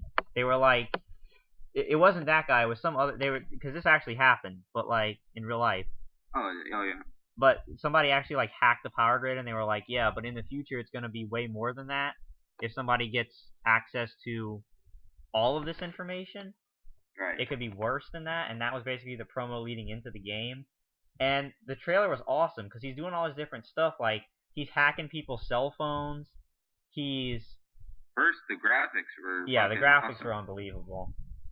I mean, but they were playing on a high-end PC. Right. But, I mean, so yeah, take it with a grain of salt. Yeah. But he's hacking people's cell phones to find out information. He's hacking the street lights to change them, to cause the guy he's looking for his car to crash. It erupts in like this gunfight in the street, and then like he says that he's going after this one guy, and he says he's gonna use this guy to send a message, and then kills him. And then he like takes his cell phone and sends a message in his voice, like the dead guy's voice. Yeah. He like hacks it, and so it's like crazy. Well, dude, it was awesome. Like it was just like you can tell how it's gonna be. Like you can tell how the game's gonna work. You know, it's everything's gonna be integrated to work together. Like, right. It's gonna be like a strategic. Shut off the power lights. The traffic lights to make all the cars crash, so you can shoot this guy to shoot that guy. Right. And go to it looks awesome. It seems like they have some cool strategy and stuff. Yeah, it looks like you have to have strategy to play the game also. But it seems original. Yeah. Which is awesome, because that's all we really want, is originality and new IPs. And they announced this one, which is awesome. I'm definitely I would have to say right up there with Assassin's Creed. Yeah, I think Watch Dogs is gonna be cool. I think it's coming out next year. Yeah, I think early next year. Yeah, which so far, and I guess we'll talk about this when we wrap everything up, I guess. So far, next year is looking like it's gonna be just absolutely amazing. Yep. Just another 2011. Just I think it can even outdo it so far, based on what I've seen. So yeah, that was it for Ubisoft press conference. Definitely a weird one, very awkward at times with those hosts, but a lot of good stuff showcased. And a good press conference. I like this conference. Yeah. I didn't get bored watching it. And I wanted to see more stuff. So yeah. I thought this was a really good one. It was probably the first one that I was really like, wow, you know. Yeah. That was some cool actually stuff. Like you were surprised, you know. This is what E3 is supposed to be about. Well, yeah, they were the first ones to even really announce a surprise. I mean, Microsoft and EA really didn't. I mean, Microsoft did have a couple. They had Splinter Cell and Gears of War. But this is the first new IP. I mean, you ended Gears of War last year. Well, they were supposed to. Yeah. Well, yeah, but that's why people are gonna be like, what the fuck? Right. But of course, they technically ended Halo 3 times. So. Yeah, well, that's Halo. Yeah, well. So that was the first new IP that was announced, so that's pretty cool. So then to round out the night, we had Sony's conference. Yep. Which of course was the second of the big three conferences. And I thought this conference was really good, in my opinion. Yeah, I think, I thought they kind of stole the show. But, they really did. For multiple reasons. So once we get into it, I think you'll understand. The listeners will understand why. The first thing that Sony starts off with is a monster bombshell hit. Okay. Yep. That was what I was watching, the Sony one. I was anticipating something from these guys. And this is probably one of the most excited things I am about. But that didn't make any sense. Yeah, excited things I am about. Excited things I am that's about. How excited you are. I can't even say. Yeah, I can't even speak. This is one of the things I take away from E3 that I'm most looking forward to. Yep, definitely. Okay. A brand new IP by the company Quantic Dream, who made... I think one of the best developers. Well, they certainly know how to tell a story. Right. And they were the developers behind Heavy Rain in 2010 and Indigo Prophecy earlier than that. I don't know exactly what year that game came out. PS2 and Xbox era. Yeah, okay. So, brand new game from them called Beyond, or a new IP called Beyond. This particular game is called Two Souls. Beyond Two Souls. And they actually announced that the main character is going to be played by well-known actress Ellen Page, who I believe was the girl in Juno. Am I correct on this? Nobody said that. No, they're like, I don't know what she's from. She was from Juno. Yeah, like, I was pretty sure that's what she. I mean, I definitely know who she is, and I was pretty sure she was from Juno. Yeah, it was Juno. Like that was her main. That was, I think, one of her first big movies she did. Yeah, I think it was. Yeah. So she's gonna play the main character. The main character looks exactly like her. Exactly like to a T. Like besides the shaved head. I don't know. It was awesome. But they showed a. Well, basically, let me explain. The game is basically going to be dealing with themes of the afterlife. And yeah, like what's beyond that? Right, beyond this life and this girl's journey through life. It says it's going to actually follow her for like 15 years through her lifetime. Which is fucking awesome. Right, like watch her grow up and play through her life. And she has some kind of spiritual connection with the other side, but they even said they said it's not really clear what it is. Yeah, they don't know what it's something that was that happened to come into her life somewhere along the line of the 15 years. So that's how you're gonna, that's probably gonna be the story progression. Like you start out when she's like young, how she got involved with this spirit or entity or whatever, and then how it's affecting her life as of right now, Right. So it's called Two Souls, so obviously it's going to have emphasis on her and whatever this other thing is. Right. But yeah, it talks about, life and deals with some pretty cool themes that I don't think have been really touched on that much in games. And it looks like an action-packed game. Yeah. Action-packed. So we'll get into that. They showed a trailer for the game, and basically it starts off with the girl, who I forget her name now, the character. I think it starts with a J, maybe? Yeah, Judy, I I don't remember, but she's sitting in a room, like in a police station, right, with a police officer who basically is like, we found you on the side of the road, we don't know really anything about you, and he's trying to ask her questions, and she's not talking to him, like she's not giving him any answers. She didn't say anything. Right, she's completely silent, and so he's getting frustrated. And bald. And she's bald, yeah. And I forget if he said something to anger her or something, but all of a sudden, like, the coffee cup on his table starts shaking, and then it, flies across the room. And smashes into the wall. Yeah, and whacks the wall, and pieces, he freaks out. Folger, what's that, Maxwell House? Maxwell House. Yeah. Yeah. Like, damn it, my coffee. So he freaks out and leaves. He's like, yeah, I'll be right back. So he walks out. Yeah. And all of a sudden, like, this group of spec ops or something, like, busts into the police station. I think wasn't it SWAT? It was like SWAT or something, or, something like that. Yeah. And they bust in, and they all, like, surround the door, and they're like, asking where she is, and he's like, what the hell's going on? He's like, what the fuck? And then all of a sudden, like, she's, like, talking to this thing, and she's saying, like, yeah, they're gonna learn not to mess with us and stuff. Yeah. And all of a sudden it goes into like this huge action sequence where she's just like going crazy and stuff's blowing up and cars are flipping over and helicopters are crashing. I was like having a seizure. Yeah, it was nuts. And the graphics were like just the most amazing thing I've ever seen. Yeah, it looked awesome, Stuff's dude. It was flying like everywhere. Photorealistic graphics with amazing AAA action. Yeah, stuff's blowing up all over, and then it finally ends, and stuff's like on fire, smoking in the background, and they show her, and she's just like, yeah, let's leave. I think they get the point. Yeah, and it walks off, and it's like, wow. So it's in there like, holy shit. So it's gonna be full of action. It has really cool themes. The story, because it's Quantic Dream, is gonna be top notch. You're gonna have decisions to make that is gonna affect the story along the way. Yeah. So this game is gonna be great. If it's anything less than amazing, then they failed, because everyone's expecting this game to be just outstanding. I know I am. It's set up for greatness. I'm very excited about it, and they're also using the photo capture or the capture technology, which they showed off in with the Korra something. I didn't know about that trailer until like recently. I didn't either. I think I watched it like a month ago. Yeah. So hold on. All of a sudden, Brandon gets a visitor. Who is it? Who may it be?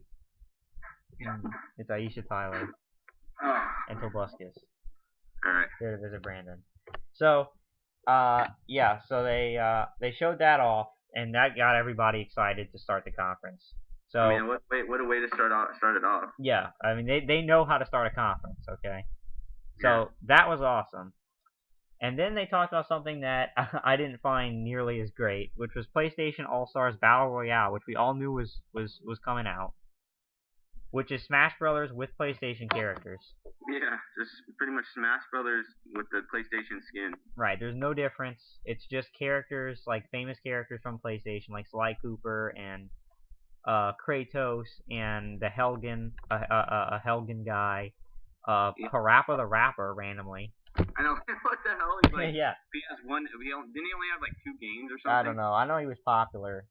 Yeah. And then Fat Princess, which I don't know why she's a PlayStation. I mean, I know it's like a big PlayStation exclusive, so they're probably trying to get all the exclusives. I mean, I know that, but like, not a big I didn't know she was that big a deal.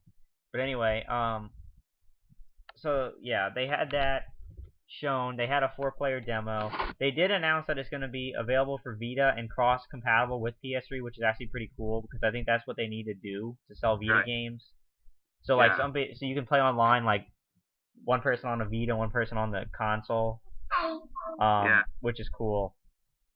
So they showed that off, and then they announced, which actually got leaked right before the press conference on Facebook. Actually, it was leaked, but they announced it anyway. That they're bringing in 2 more characters, which will be Nathan Drake and a Big Daddy from BioShock. Well, why is it a Big Daddy? It's not even exclusive for PS3. I know. I mean, it's awesome.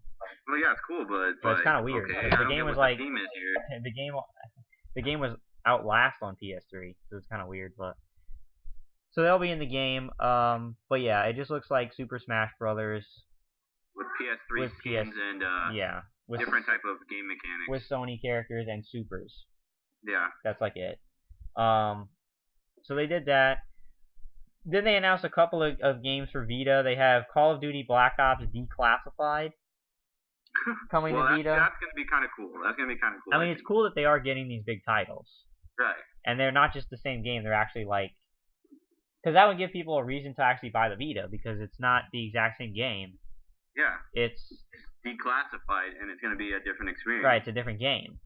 But it's still a big-time thing, you know? So that's pretty cool. Then they announced something that really got me excited, for obvious reasons. Assassin's Creed Liberation for Vita, which is set in New Orleans. Oh yeah. Which is awesome because that's where I live, and it's like 1700s New Orleans with the first female assassin. That's awesome. So I mean, obviously for me, that gets me really excited. And to be completely honest with you, I never thought that I wanted a Vita.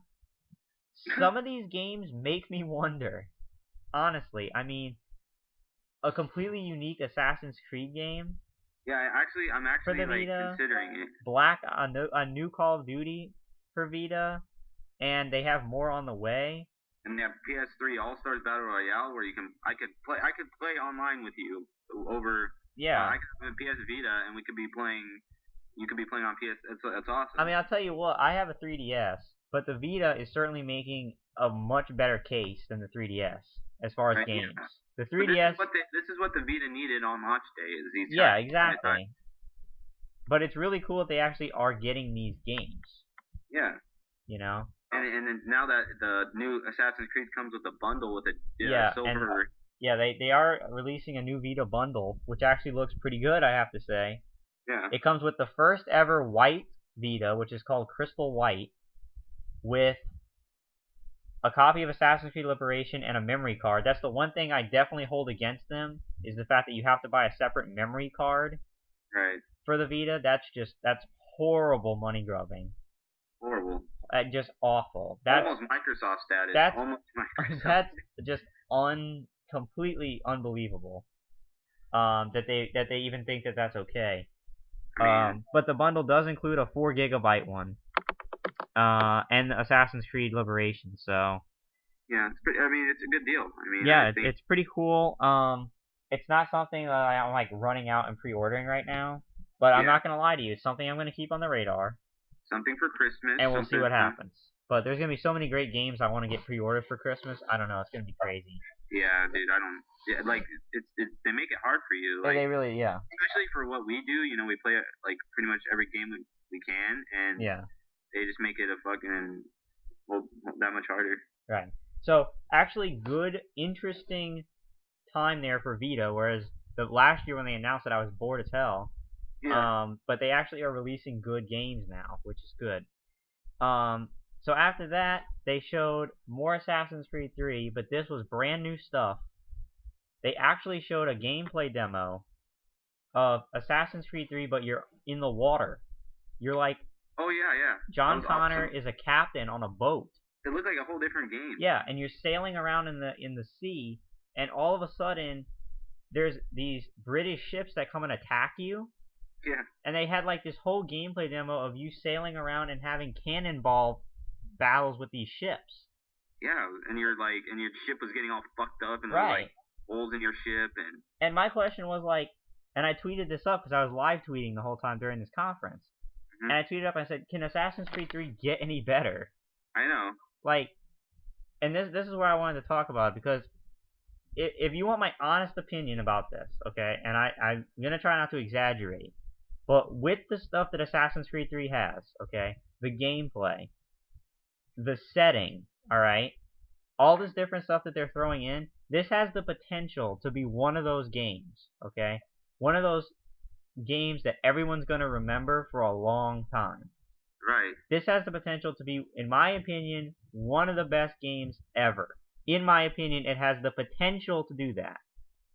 Based on the fact that they're finally bringing the history home.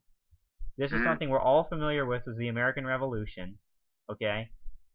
If you take a look at all of the different setting that you have in this game, I mean, the colonial towns, the wilderness, now the freaking ocean, and you're like in the Navy. I mean, I think it's gonna be like what Red Dead Redemption was. It was fresh and new, a new setting. Yeah. Nobody's done a Wild West setting when Red Dead Redemption came out, and this is doing colonial times during the Civil War, and nobody's done that before, and it looks awesome. It looks like a whole new, open world. Snow mechanics is gonna be awesome. You're gonna have like another Red Dead Redemption. You're gonna have historical figures in this game, and let's not forget the fact that this should wrap up Desmond's side of things too. Yeah. So you could have and on top of all that, it has multiplayer. Right. Which I really hope that they fixed. Or at least made an attempt to fix. I saw gameplay of it, actually.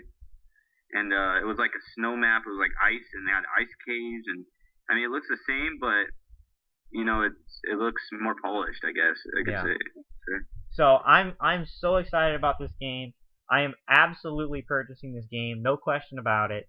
Yep. Buying this game. In my opinion, it deserves my money for what it's shown so far. And I'm really hoping that it's as good as it looks.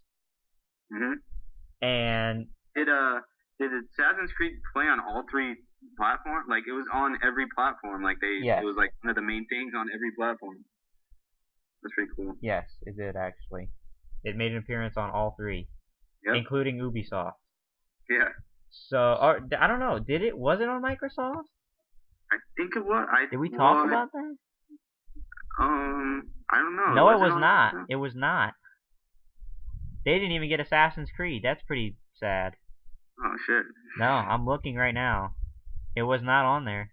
Well, I think I'm going to get it on Xbox. So. I think I'm going to get it on PS3. That's another thing they announced. They actually announced that the PS3 version is going to have 4 free DLC things on launch day to download. Like 4 new single-player missions. Oh, shit. Exclusive to the PS3 for free on launch day. So that's awesome. So I'll have to research more into that. But yeah, and they announced that it's gonna. Now this is kind of dumb. I don't know why they're doing this, but it's gonna bundle with a new PS3 hardware, bundle. It's like I don't know why they're making another PS3 bundle. The thing is 6 years old. And everyone that has that Yeah. wants one has one. Everybody already has it if they want it. They're not gonna rush out and all of a sudden after 6 years be like, I want a PS3. Oh shit, Assassin's Creed PS3, Yeah. I gotta go get it. I haven't played anything since I haven't played any Assassin's Creed ever because I don't own a PlayStation 3. Yeah. Unless they own an Xbox. Because Assassin's Creed is like, no. Yeah. No.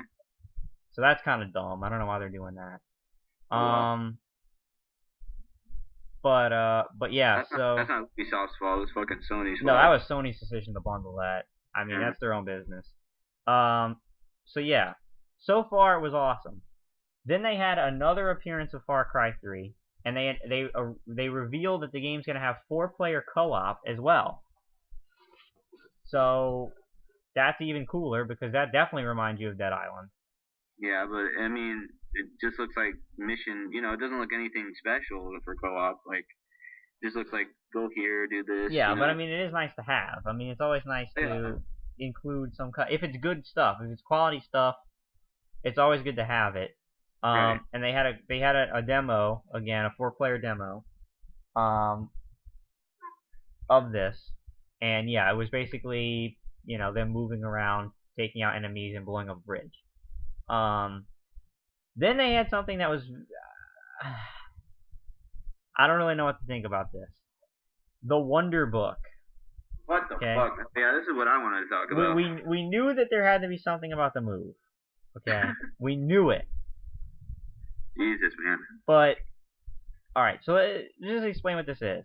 Wonder Book is, I don't know if anybody's seen like the AR cards, the augmented reality cards for the 3DS, where you point it at the thing and on your screen there's like stuff coming out of the card. But that's what Wonder Book is. It's an AR thing that works with the PSI. And basically you put a physical book that you have to buy on the ground in front of you, and the PSI reads it, and then on the TV screen it shows you in the book, but it shows like virtual reality. Probably the most boring coming out of the book setup you could ever have, sitting there with a book. Like, right. What the hell? And they made statements such as this is going to revolutionize the way you experience books, which I was like, no, that's the whole point of. I go on video games to not think about books and shit. So the whole point of books is to use your imagination. Yeah. Which is the fun of books. So if you take that away, then it's not really. You're not really getting that joy and that experience of reading. Yeah, it's not really authentic, Because you don't have your imagination involved. Yeah. You're being shown. It's like a movie. You're being shown what. Yeah, it's basically what a it movie is. that it looks like shit. I mean, so anyway, they did announce something that at least they have some kind of sticking point. At least they didn't just announce this with some random thing that nobody, They actually did partner with J.K. Rowling. Yeah, that was kind of cool. Who, of course, wrote the Harry Potter books. And she's writing the first one that's going to be released called Book of Spells. Mm-hmm. Which is basically like set in the Harry Potter universe. But yeah, it looks horrendously boring. Okay. Dude. Literally, all you do in this book is like you use your move controller like a wand, and you move it in certain patterns to cast spells. Right. And I don't know. It looks really boring. I didn't really see any interaction with what you just sitting there listening to a story. Yeah, I don't know if it's a story or like the demo wasn't really a story. Yeah, it was just no. It was like I don't know. It was like going over the setting of the book. It was like mini games. It was like showing what it can do, but yeah, I didn't see any interaction. All I saw was them sitting there waving a fucking dildo over a book, and yeah, it's a mini game. It looked like a bunch of mini games. It looked like a party game, yeah, right? Like what we would have, the original Wii. And it was funny because they demoed this, okay, and they had two people playing it, and one of them couldn't open this gate to save her life. She was supposed to be casting the Aloha Mora spell, which opens locked doors, but she couldn't get it to work. Oh my god. And it was funny because I tweeted up, again, I was live tweeting, I said, well, it's an interesting idea, but I wonder how well it's really going to work, And then as soon as I said that, she sat there for literally like 2 to 3 minutes trying to get this door to open. You're like, oh, well, that answers Yeah, my and I question. tweeted back up and I said, well, I guess that answers my question. Not very well, probably. But yeah, they spent it's an interesting idea, okay? But they spent entirely too long on this. This was at least... It was like one of the main games. Right. It was at least 15 to 20 minutes spent on this, okay? Which, I guess they're trying to revive the move because no one touches the damn thing. But... I mean, that probably cost them money to fucking make. Oh yeah, they probably lost money. Yeah. But they spent entirely too long demoing this. Yeah, they really did. So... I was like, okay, let's move on. Yeah.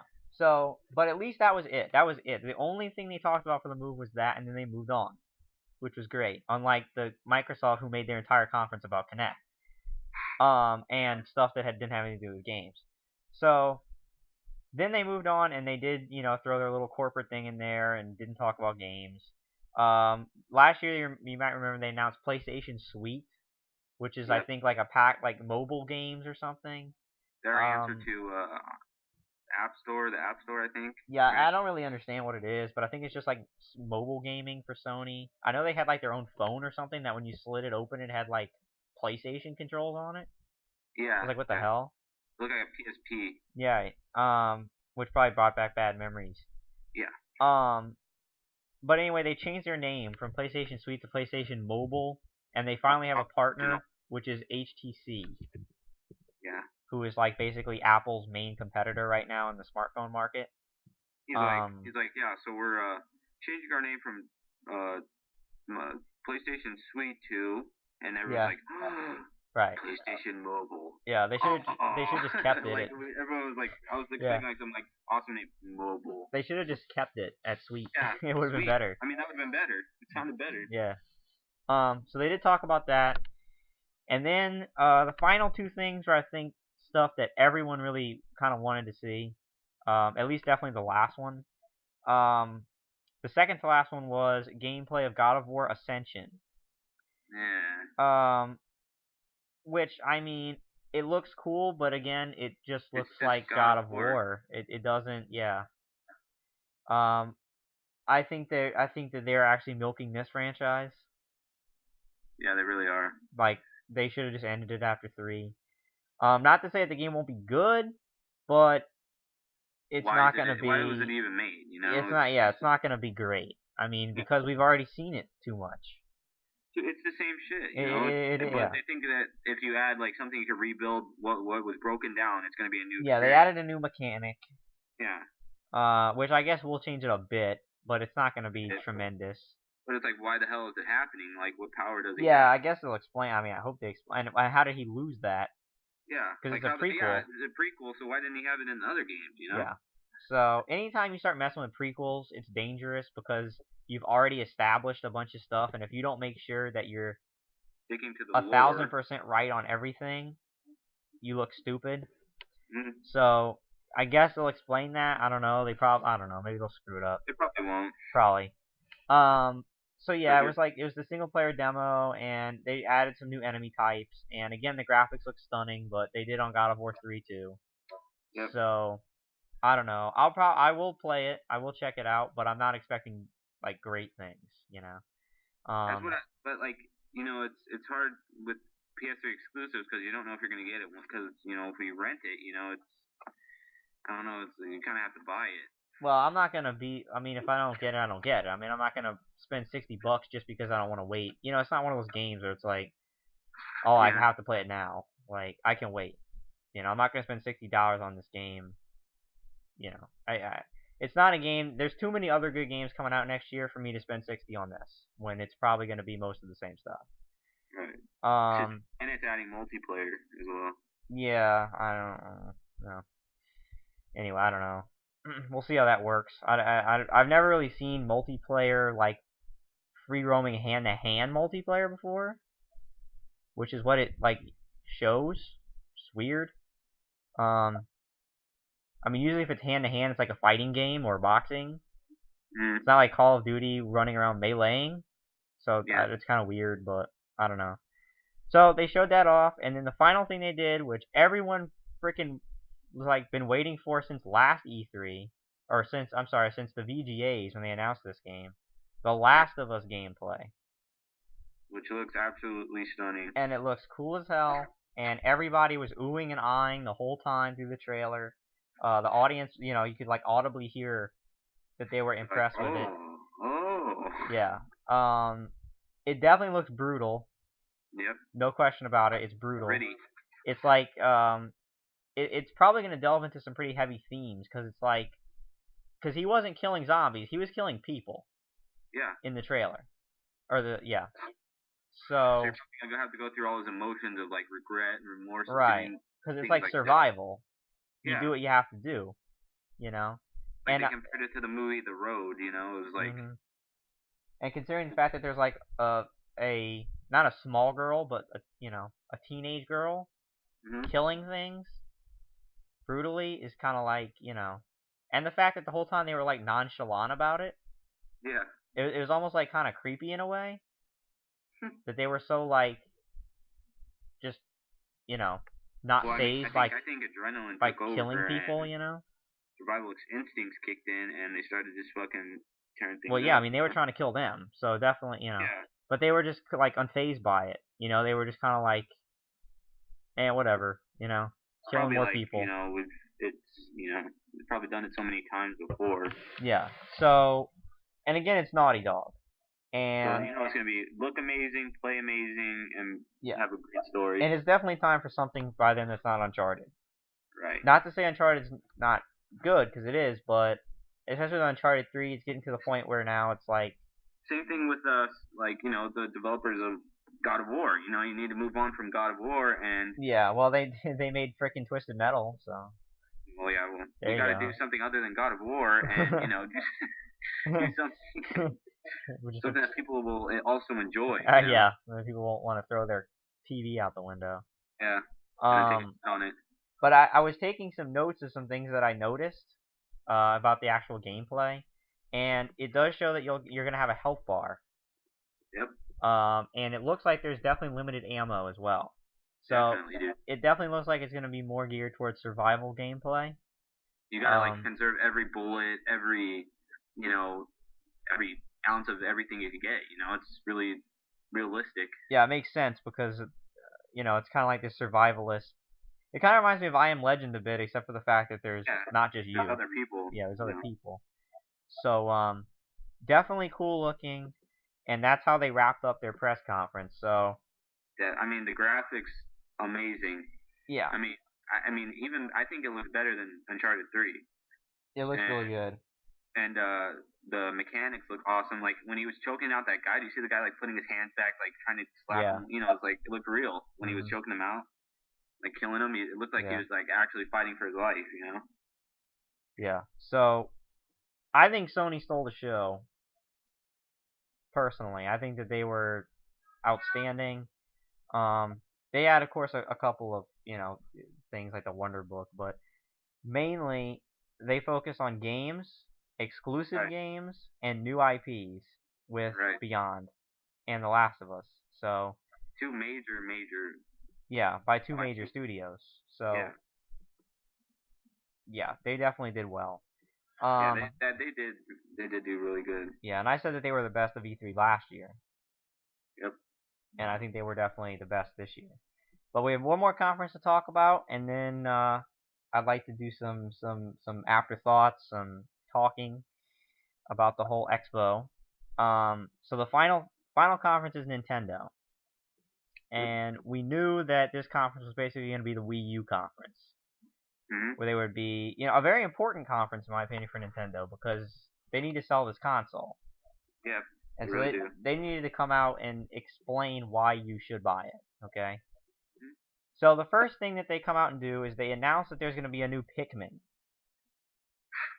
3 for Wii U, which that's in my opinion not a huge strong, Like what the fuck? Start. I mean, I know there's a lot of people that like Pikmin, but I don't know anything about Pikmin. To be honest, I never played it. I don't know what it's about. But it didn't look like anything that blew anyone away. So they announced Pikmin 3, and they did like I guess a little bit of gameplay of it. Alright. And then after they talked about Pikmin, they did announce, which this is something that a lot of people wanted, that the Wii U will actually be able to support 2 Wii U gamepads. Yep. Which a lot of people wanted. But to go back on Pikmin, like, what? I mean, you're not announcing a new IP again. Like Pikmin 3. Yeah. I mean, it's Nintendo. They never do. Well, yeah, I know. That's what I'm saying. But it's like you have a new console. You need new IPs. You know. Right. You need things people are gonna be like, oh wow, I want to see what that's about. You know. Mm-hmm. Actually, want to buy the fucking system. Yeah. Everyone knows what Pikmin's about. You know, it's a little strategy game where you have little things running around trying to break through walls and kill these big. I mean, it's like. Yeah, I mean, it's not anything groundbreaking for sure. And the graphics look like current generation, you know. Mhm.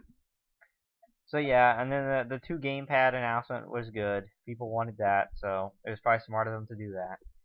Well, I mean, of course they're gonna do that. I mean, how much is an other fucking controller gonna cost? Yeah, like $100 per controller. Yeah.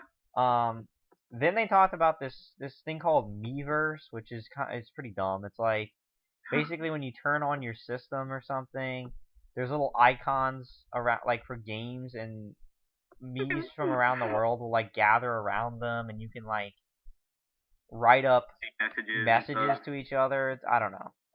It's dumb. I don't think anyone's gonna spend any time on it at all. Gimmick. Yeah, it's just, I don't get it. And they spent like.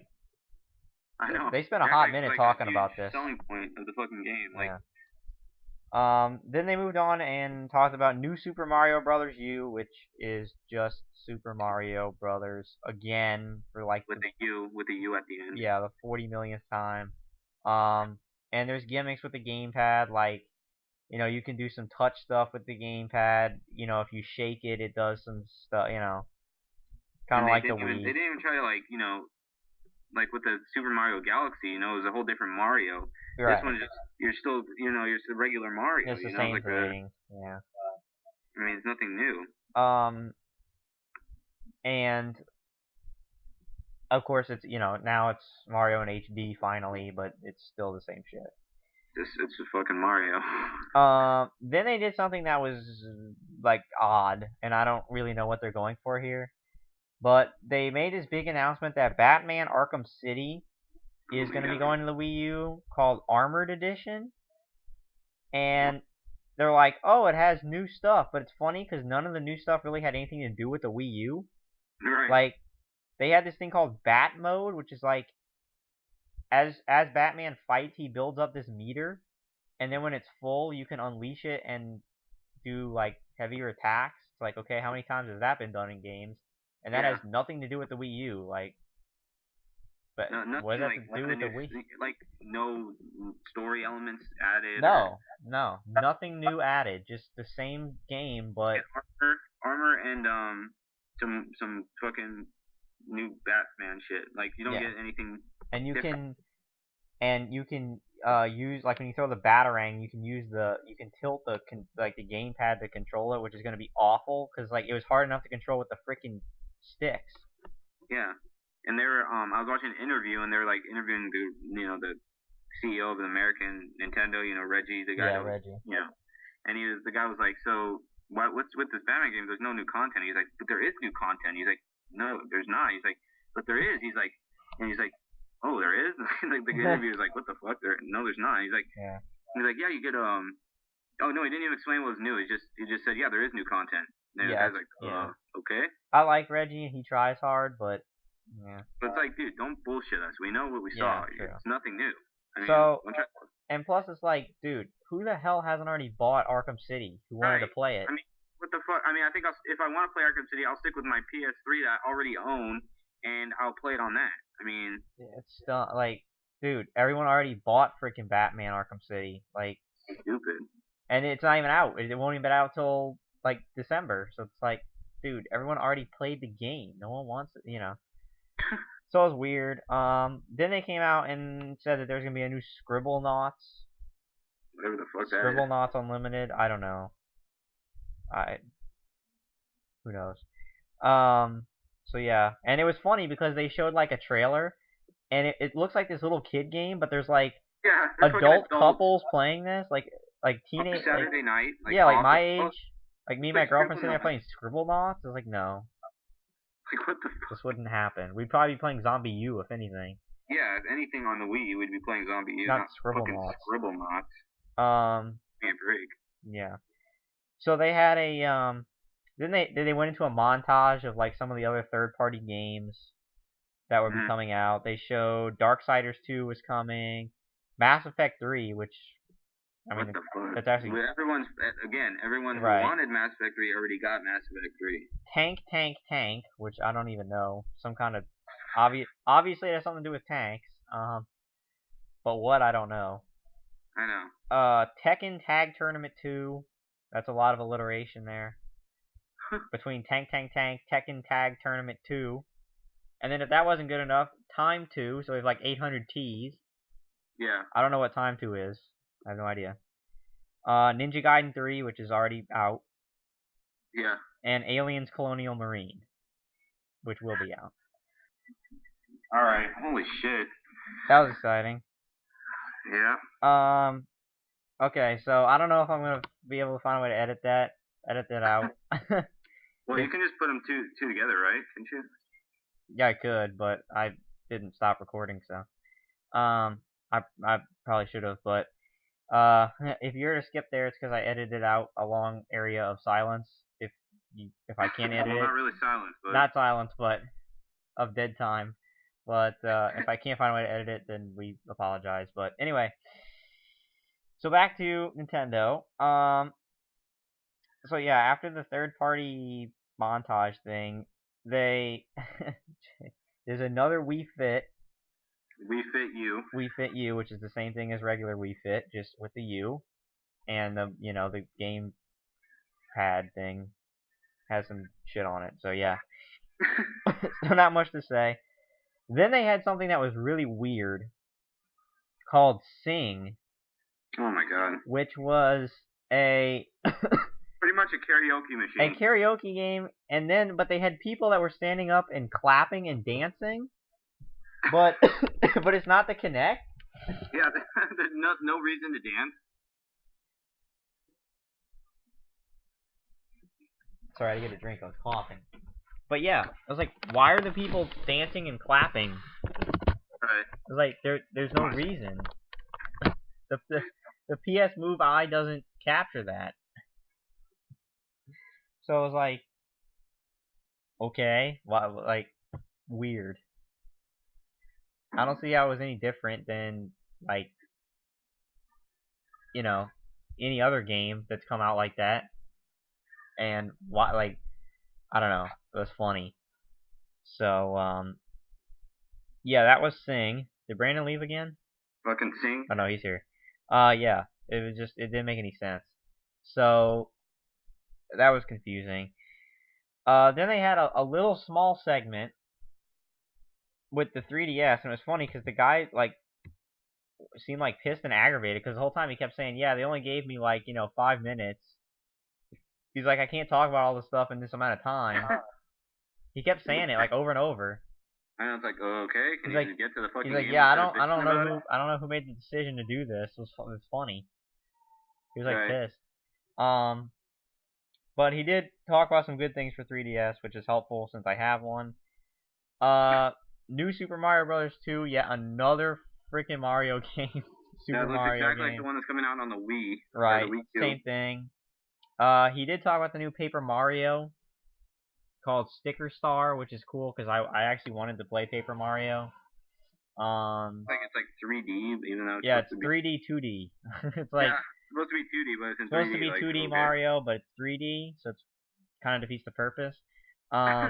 Paper Mario Sticker Star, which is a stupid name, but I'll probably be checking it out since my 3DS just sits there. The one game that I've continued to wait for 3DS, Luigi's Mansion 2, which has now been renamed to Luigi's Mansion Dark Moon. The fuck, Dark Broom? Yes, Dark Broom and Dark Dustpan. Dark Moon? No, Dark Moon. Oh, what the hell? So that game and Paper Mario were talked about. They said that both those games are coming out this holiday. So, definitely interested in Luigi's Mansion. Which they've been saying for every fucking Wii U title. Yeah. A new Castlevania game is coming to 3DS.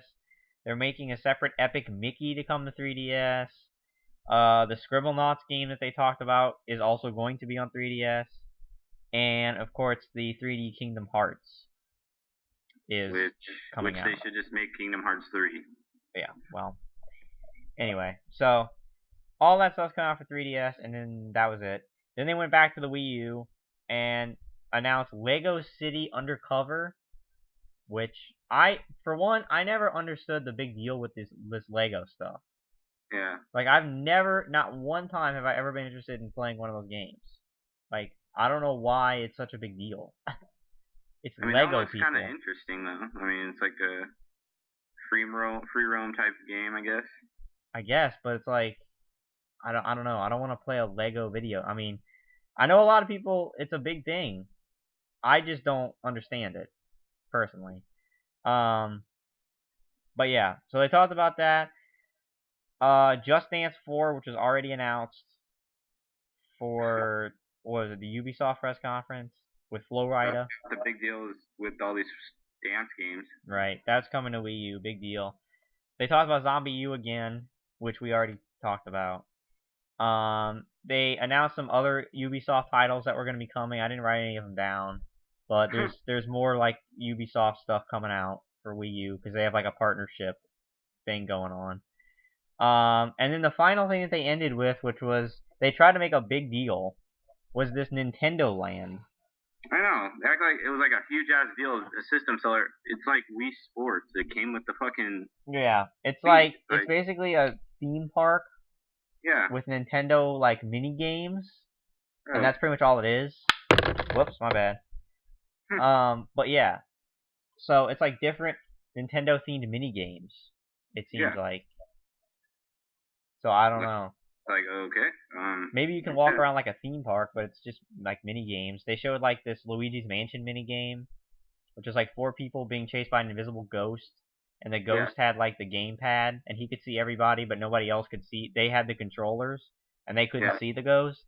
And like when the ghost got close, their gamepads would rumble, and they'd have to shine the flashlight on the ghost to lower his health. But the ghost could like one shot kill them. It's like, but is this a system seller? No. No, it wouldn't be for me. Yeah, no, it's not. But yeah, they try to make like a big deal of it. Nintendo Land. Like, this is the reason you should buy Nintendo Wii U. Like, no, Zombie U. I know Zombie U is the only reason I'd buy it. Yeah, I mean, they're gonna promote their own first party stuff more than third party, obviously. But whether it's smart or not, and that was it. That was it for Nintendo. And so that does it. About 2 hours we've taken. Yeah. Yep, just over 2 hours, minus that random incident. To talk about the 5 conferences that we've watched.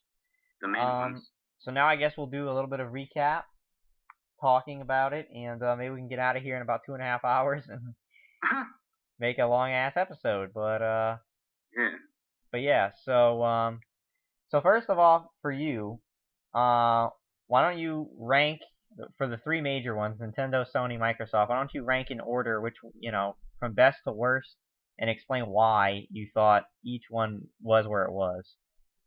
Alright, I'm gonna start with number 1 would have to be Sony. I mean, they announced all these new IPs that they have coming, all these awesome new sequels they have coming. I mean, it was all about games. I mean, except for the PlayStation Plus, but I mean, they still announced that they're giving free games out. So yeah, I forgot to actually mention that. That was cool. I mean, they're giving out 15 free games, but and PS1 classics are coming to Vita too. Yeah, PS1. It's like, I mean, it's all new games that's coming. It's everything that you want to hear from a press conference is games. And I think they did really well. I think they did better than they did last year, even with when they had Uncharted 3 and stuff. I mean, they have like all these exciting new titles coming that look, I mean, amazing. So Sony number 1. Number 2 would be Nintendo, just for the simple fact they have a new console, and it's like exciting to hear about all these new games coming. and and they have like all. I mean, even though that they didn't announce any like really new IPs that they're working on, it's all these sequels, but I mean, still it's good. They still have new exciting new consoles. So, and then of course Microsoft is last because they have they talked about like there were 2 games that were interesting, and the other few were like well, okay, like who cares? And they were talking about smart glass and shit that nobody gives a shit about. So they'd have to finish last this year. Yeah. Well. So what about you? Well, I'm gonna go with the same order. For many of the same reasons. Sony number 1. I mean, as you said, they focused on the games. That's what everybody wants to know about. Absolutely not a question that Sony rules when it comes to exclusives. Exciting new games. Exclusives, Sony owns the market. Right. Absolutely great exclusives. I mean, great new IPs. Very cool stuff. They even actually made a good case for the Vita, which I didn't think was possible. Yeah. Just really good stuff, and was a very exciting press conference. Was very entertaining. Sony, I always get the vibe from Sony, even though I've been very pissed off with them in the past. I always get the vibe from them that it's more of a family kind of deal, where first of all, I really like the guy who does the Sony press conference. I don't remember what his name is, but I really like him. I think he's a really good presenter. Yeah.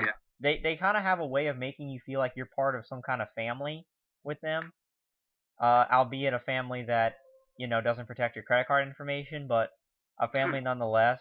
They don't seem as corporate in some regards. I mean, some regards they do, but a lot of other times they kind of give me this feeling that they're more in tune with like the fans, kind of. Right, with like free online, awesome exclusives. People want new games, they give new games. It just kind of gives you that feeling that since they've been around for so long, since PS1, right. they kind of give you that feeling of you're part of kind of that like Sony family a little bit. Yeah. And I just thought that they had a really good press conference, lots of cool stuff, and it's really a shame. And I want to talk a little bit about this heading into the new year and maybe new consoles next year. If Sony would just fix the shit that's wrong with them, they would be the best by far. Yeah, they would. I mean, there's 2 main things that they have to fix. Number 1, the online period. The online has to be redone. Okay, the interface is not there. I mean, they have to have a model more so. If they would just add a party system, it would greatly improve that online service. You know what I mean? Like, it's not as interactive as it needs to be. But I mean, like they say, you get what you pay for. It's free, so. Well, I understand that, but then make people pay. I don't know what to say, but yeah, people aren't happy with the online service. Right. So it's like, either make people pay or do what you have to do, but yeah, make a party system. You know what I mean? Make it more user friendly. Yeah, enough of this. The voice communication and all is horrible on PlayStation. You have to always mute everybody in the room if you want to talk to just one person. It's a pain, okay? And they need to stop all this nonsense with, the PS Store doesn't update until like 8 o'clock on Tuesday night, and it's like everybody else has the content at like 8 a.m. that morning, and the PS users are sitting on their hands all day and don't even get it till that night. It's like, what the hell, Mm-hmm. So they need to fix the online period, and they need to be able to find a way to get this DLC on time for all these games. I'm not asking for them to get it before Xbox. I just want them to get it at the same time. It's like, right. I don't understand why that's so hard for them to just be able to get this DLC with everyone else. Why do PS4 users always have to sit and wait? Sometimes for months. And I've noticed like updates for games take like 3 times as long as they do on Xbox. Like you get an update for a game, it takes like 2 seconds, and you're like on your way. PS3 you have to sit there for like 5 minutes, 10 minutes waiting for this update to go in and then install. It's like, what the fuck? Are you serious? Pros for Sony, definitely in my opinion, they have the best hardware. I think that they have the best graphical hardware to work with. Right. I think that they without a doubt have the best exclusives. Right. Great games. They win on the game department, but the online department is abysmal. Right. And it needs to be fixed. And for the PS4, that should be their focus. Keep what they have going with the games, but they need to focus on getting a more interactive, more fan-friendly online service that can actually compete. And they need to be able to find a way to get this DLC on time so that every single game, say Battlefield, they're not waiting while everyone else is enjoying the content. So that's how I feel about Sony, but I think that they're poised to have a great year next year as far as games. Right. Second, again, as you said, Nintendo.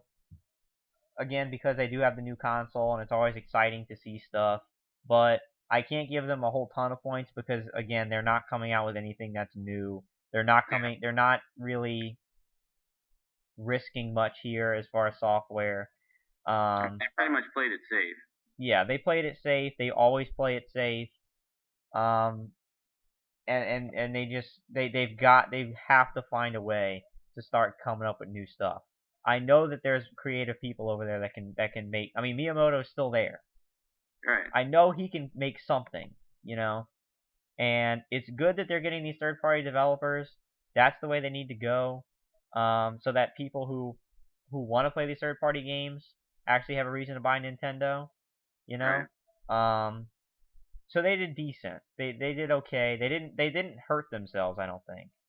No. With their conference. Microsoft is dead last. Horrible conference. Boring. Horribly boring. Just really nothing that interests gamers. Really took the emphasis off the games. Yep. Which is the wrong thing to do at this conference. You know, especially if you're kicking off the whole E3. I mean, just boring. No one cares about smart glass. No one gives a flying hell about Kinect voice controls anymore. No one. I mean, no one uses this. I can't believe they're still talking about Kinect. The only reason people even use the Kinect voice controls is to find a way to justify themselves spending the money on it. Right. Because it's just worthless. It is. You know? The only games that use the freaking cameras for Kinect are these gimmicky BS games that nobody cares about. Like Viva La Party or some shit like that. Yeah. I mean, the only decent stuff for the motion for the Kinect is the freaking dance games. Right. That's it. And all the games that they announce aren't even exclusive. They're all cross-platform. The only thing they announced that we didn't know about before was freaking Gears of War, and that's just going to be more of the same. Yeah, it's the same gameplay, Splinter Cell, cover-based shooters. That's like the king of the third-person cover-based shooters. Yeah. Splinter Cell, they announced it, but it's not exclusive. I mean, they talked about an Ubisoft, so it wasn't okay. Yeah, it wasn't that big a deal. They did Tomb Raider gameplay. That's cross-platform. Resident Evil is cross-platform. South Park is going to be cross-platform, as is Black Ops 2. So all the stuff that they really showed off was just an advertisement for the game, not for their system. So it's like they just need third-party companies to put games. That's what they're all about. Is they're freaking third-party because they don't get exclusives. So again, everything that they're like the counter to Sony. What Sony's good at, they're bad at, and what they're good at, Sony's bad at. Microsoft doesn't have the exclusives. They have a couple, but they don't have the games or the lineup that Sony has by far. Their hardware is good. I mean, now it's fine. Before it was horrible. Now they've kind of fixed it, and I would say that the hardware, it's not as good as Sony's, but it's close. The graphics seem to be kind of comparable, except for the fact that sometimes you have to install. Well, I guess you have to do that on Sony too, but. I mean, they some games have 2 discs and make you feel that's annoying. But as far as the online department, they're the best. I mean, the party system is very good. They always get their DLC ahead of Sony. Very intuitive online. Intuitive. Their store is always updated, easy to find stuff. The only, now with this new dashboard, it's what the fuck? Yeah, I don't like the new dashboard. And it's I don't like it. The game's up in the corner, it's what? I like the old one. Way But better. their online is definitely, and yeah, you have to pay for it, but again, it's You get worth what it you to pay me. for. You get a good online service for, you Yeah. know. And it's good. It's very good. So I think that Sony has definitely a shorter ladder to climb to get to the top than Microsoft does. Right. Even though Microsoft, you know, the Xbox was the best-selling console last year, but of course that was because of Sony's horrible mishap with the PSN thing. And yeah, I mean, because Xbox would have to go a lot longer, I think, because they'd have to secure, you know, exclusive rights and all this other kind of stuff. I mean, they don't have Blu-ray, which is a big thing. I mean, they have to have 2 discs for Yeah. one game. But I mean, as far as yeah, because that's a Sony thing. I mean, Blu-ray is a Sony. So what's their next move with that? It's like, you know. I don't know, but anyway, those are my overall feelings. So now, before we go, I want to ask you, do you have any surprises of things that were not talked about at E3 this year that you maybe expected would be addressed or would be talked about? Any games or announcements that you thought probably would be shown and then wasn't? Definitely Grand Theft Auto 5. Yes. I definitely thought Grand Theft Auto 5 was going to be at least a new trailer or some gameplay. I definitely thought Grand Theft Auto 5 was going to be at E3, which I was sadly disappointed. Yep, that was definitely a surprise. I think that I was surprised at a few. I was surprised that BioShock Infinite didn't have anything else. Yeah, that too. I was surprised that BioShock wasn't there. I was kind of surprised that there wasn't a demonstration, like that there wasn't gameplay or something of Dishonored. Yeah, me too. I kind of figured that there would be a gameplay demo. Because that's what people are like. I mean, we have the trailer, but we kind of want a gameplay demo. Right. So I was kind of surprised at that. And to be honest, I can't say I'm really surprised, but I was maybe hoping that they would talk about Half-Life 3. Oh yeah, well Valve wasn't even there. Right. All. So that was kind of like. The like. thing by Valve was there is Portal 2 in motion. Yeah. That was with PlayStation Move controls. The Portal 2. It's like, okay. Which no one wants. No one wants that. It's like, come on. But at least they didn't talk about that in their conference. Did they have a conference? No, I mean Sony. Oh yeah. Because they could have. Yeah, they could have, and that would have been. But they didn't. And I mean, Infinite actually has Move controls, which we keep forgetting. But BioShock Infinite does? Yeah, they do. They said that last year. They were at the Sony conference. Wow. So I was kind of surprised at a few things. Definitely GTA 5 is quite surprising. That because we haven't heard a thing other than that little trailer that they had. That's it. And I don't know what's going on, but this would have, you know. I mean, but whoa. Today they have two secret games, so they could possibly be talked about today. It could possibly be talked about today. But secret games like new games or? It's just secret games. It could be a new game. It could be, you know. Well, who? It's IGN. IGN. IGN. Okay. All right, but I was surprised. But even so, I was surprised it wasn't demoed at a conference. Right. I was surprised that they didn't have anything. Like, why wouldn't they want free publicity? You know, just talk about it. I don't know, dude. You know, Rockstar's weird. Yeah, Rockstar's weird. They're a weird company. They're very elitist, and they're strange. So. They make great games, but they're assholes. Yeah, they really are. But they're strange people, and they obviously treat their employees like shit, which is why Team Bondi quit after LA Noire because Rockstar treated them like shit. So yeah, they're not a good company, but they make good games. So, yeah, I mean, I don't. All I can say is to wrap it up. I'm very, very excited for 2013. I think the lineup of games so far is just staggering, and that's just the first half of the year, and we all know that in the second half, there's a lot, GTA 5, even more AAA titles. About to come out. So we're gonna have a lot more games announced for the end of next year that we don't even know about yet. So I think the end of this year is gonna be really good, and I think the beginning of next year is gonna be outstanding.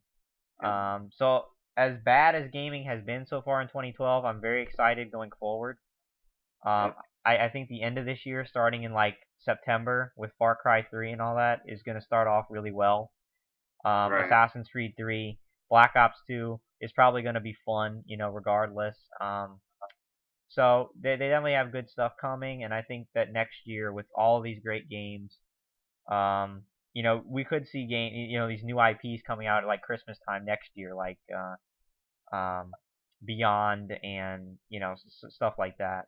Watch Dogs. I'm definitely excited for those games. So yeah, it's going to be a good year next year. I think I'm excited, and I'd have to say that I think I enjoyed this year's E3 more than I enjoyed last year's.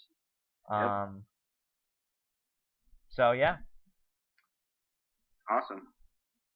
Yep. Ubisoft, pretty weird one, but I mean they still had good games and pretty strange. They need to do research. EA did good as well. Yeah, I mean, EA, I don't know. I have mixed feelings on EA because they kind of have a way of dicking people over, but that's with EA. They didn't really. Again, they didn't really. They were just like, okay. They didn't pull me away, but it was like you heard about the games. Here's what they look like. Okay. Yeah. I actually almost fell asleep during it today. I made myself stay up and watch it, and then I took my nap. But yeah, the only thing I was really interested to see in EA was Dead Space 3, which they led with. Good thing they showed it first. Yeah, which kind of made it like the rest of it drag on. Go on a downhill slope from there. Yeah, I kind of wish they showed it last, so at least something to. But but yeah, so I think that was a pretty meaty episode, almost 2.5 hours almost. But yeah, definitely in depth. And I did want to say something that I've been meaning to ask you about to do for the show, but I'm sure you'll probably be okay with it. To have for the next episode, to actually have our viewers start posting questions. No, hell no. Yeah, hell no. Screw that. I'm not okay with that. But I would be interested in answering some questions. Yeah. From people. Yeah, like a Q&A kind of. Yeah, to start a new segment, because obviously the next episode will be kind of quote back to normal, since this was like a special edition. The number 10.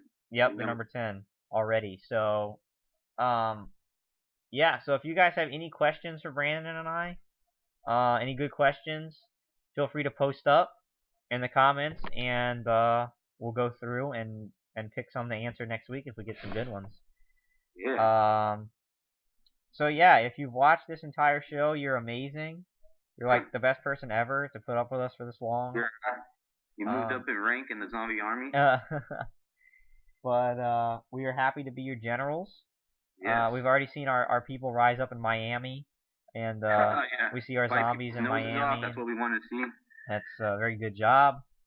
Very good job. It brings a whole new meaning to spreading the disease, as Rambo says. Yeah. The freaking zombie virus. Zombie virus. Yep. To create a true zombie army. Yeah. But yeah, guys, you're awesome. Thank you so much for listening. We hope you enjoyed this E3 special edition. We look forward to playing these games across both of our channels for you in the future. Definitely taking a look at doing co-op together when there's opportunities. Oh, and we forgot to announce that it wasn't in the conferences, but they did announce a new Dead Island. Oh yeah. Dead Island Riptide, which they haven't really said much about except the name. But to me, that sounds like a lot more fire extinguisher exploding fun. Oh yeah. For Brandon and I, everyone loved that. We gotta play that game. Because despite all the bugs and everything else, I still really enjoyed playing that. It was a hell of a lot of fun playing that with you. It was funny as hell. Despite fucking flying over the island in a red. Yeah, before a floating car, and how many times I had to restart the console. Console freezes, blowing up Kevin. Yeah. In the hallway. That fucking Kevin. But seriously, that literally was one of the best, funniest, best times I've had playing through a game, simply because we had so much fun playing that, and it was awesome. Funny as hell, and the stupid shit that happened. So we definitely got to hit up Dead Island Riptide whenever that's released. Definitely, dude. Maybe now that we know TGP, get him in there. He'll control us. And, oh god. Oh god. He'll just kill me like he did in Operation Raccoon City. Oh shit. He'll just murder me and throw me places where you can't revive me. Yeah. Like off train cars. Throw you off the fucking shipment crates. Yeah. So all right, guys. Thanks. So before we go, I need to. You say, do. fuck you, Japan. You do. Oh.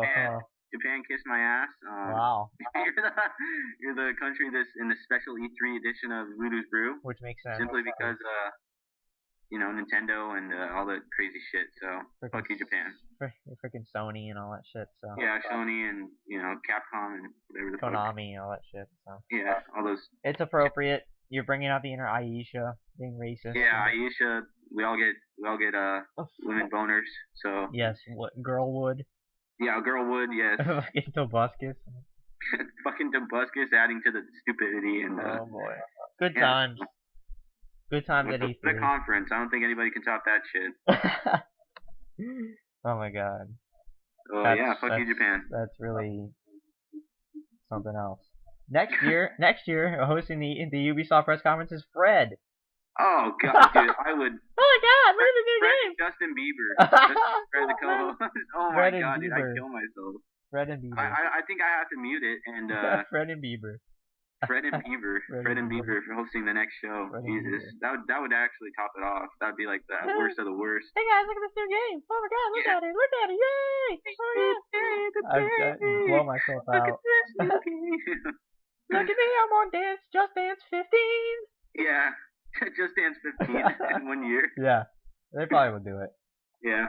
But, like all these spin-off shit. Alright guys, enjoyed it, had a lot of fun, and we'll try to do another episode in 2 weeks, depending on our schedules. Yep. It's our goal, but, shit happens, and we're busy. I still have I have like 3 or 4 games on backlog right now.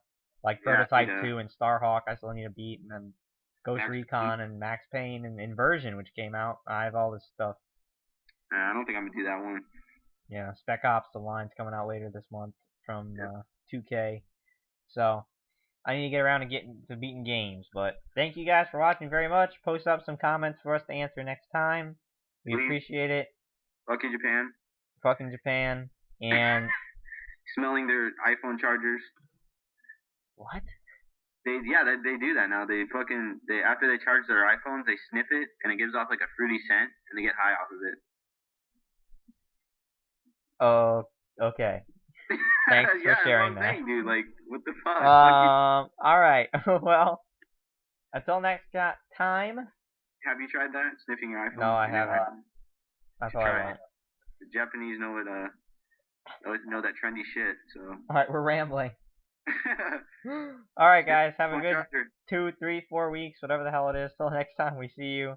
And always remember, who do you voodoo, bitch? Oh, yeah.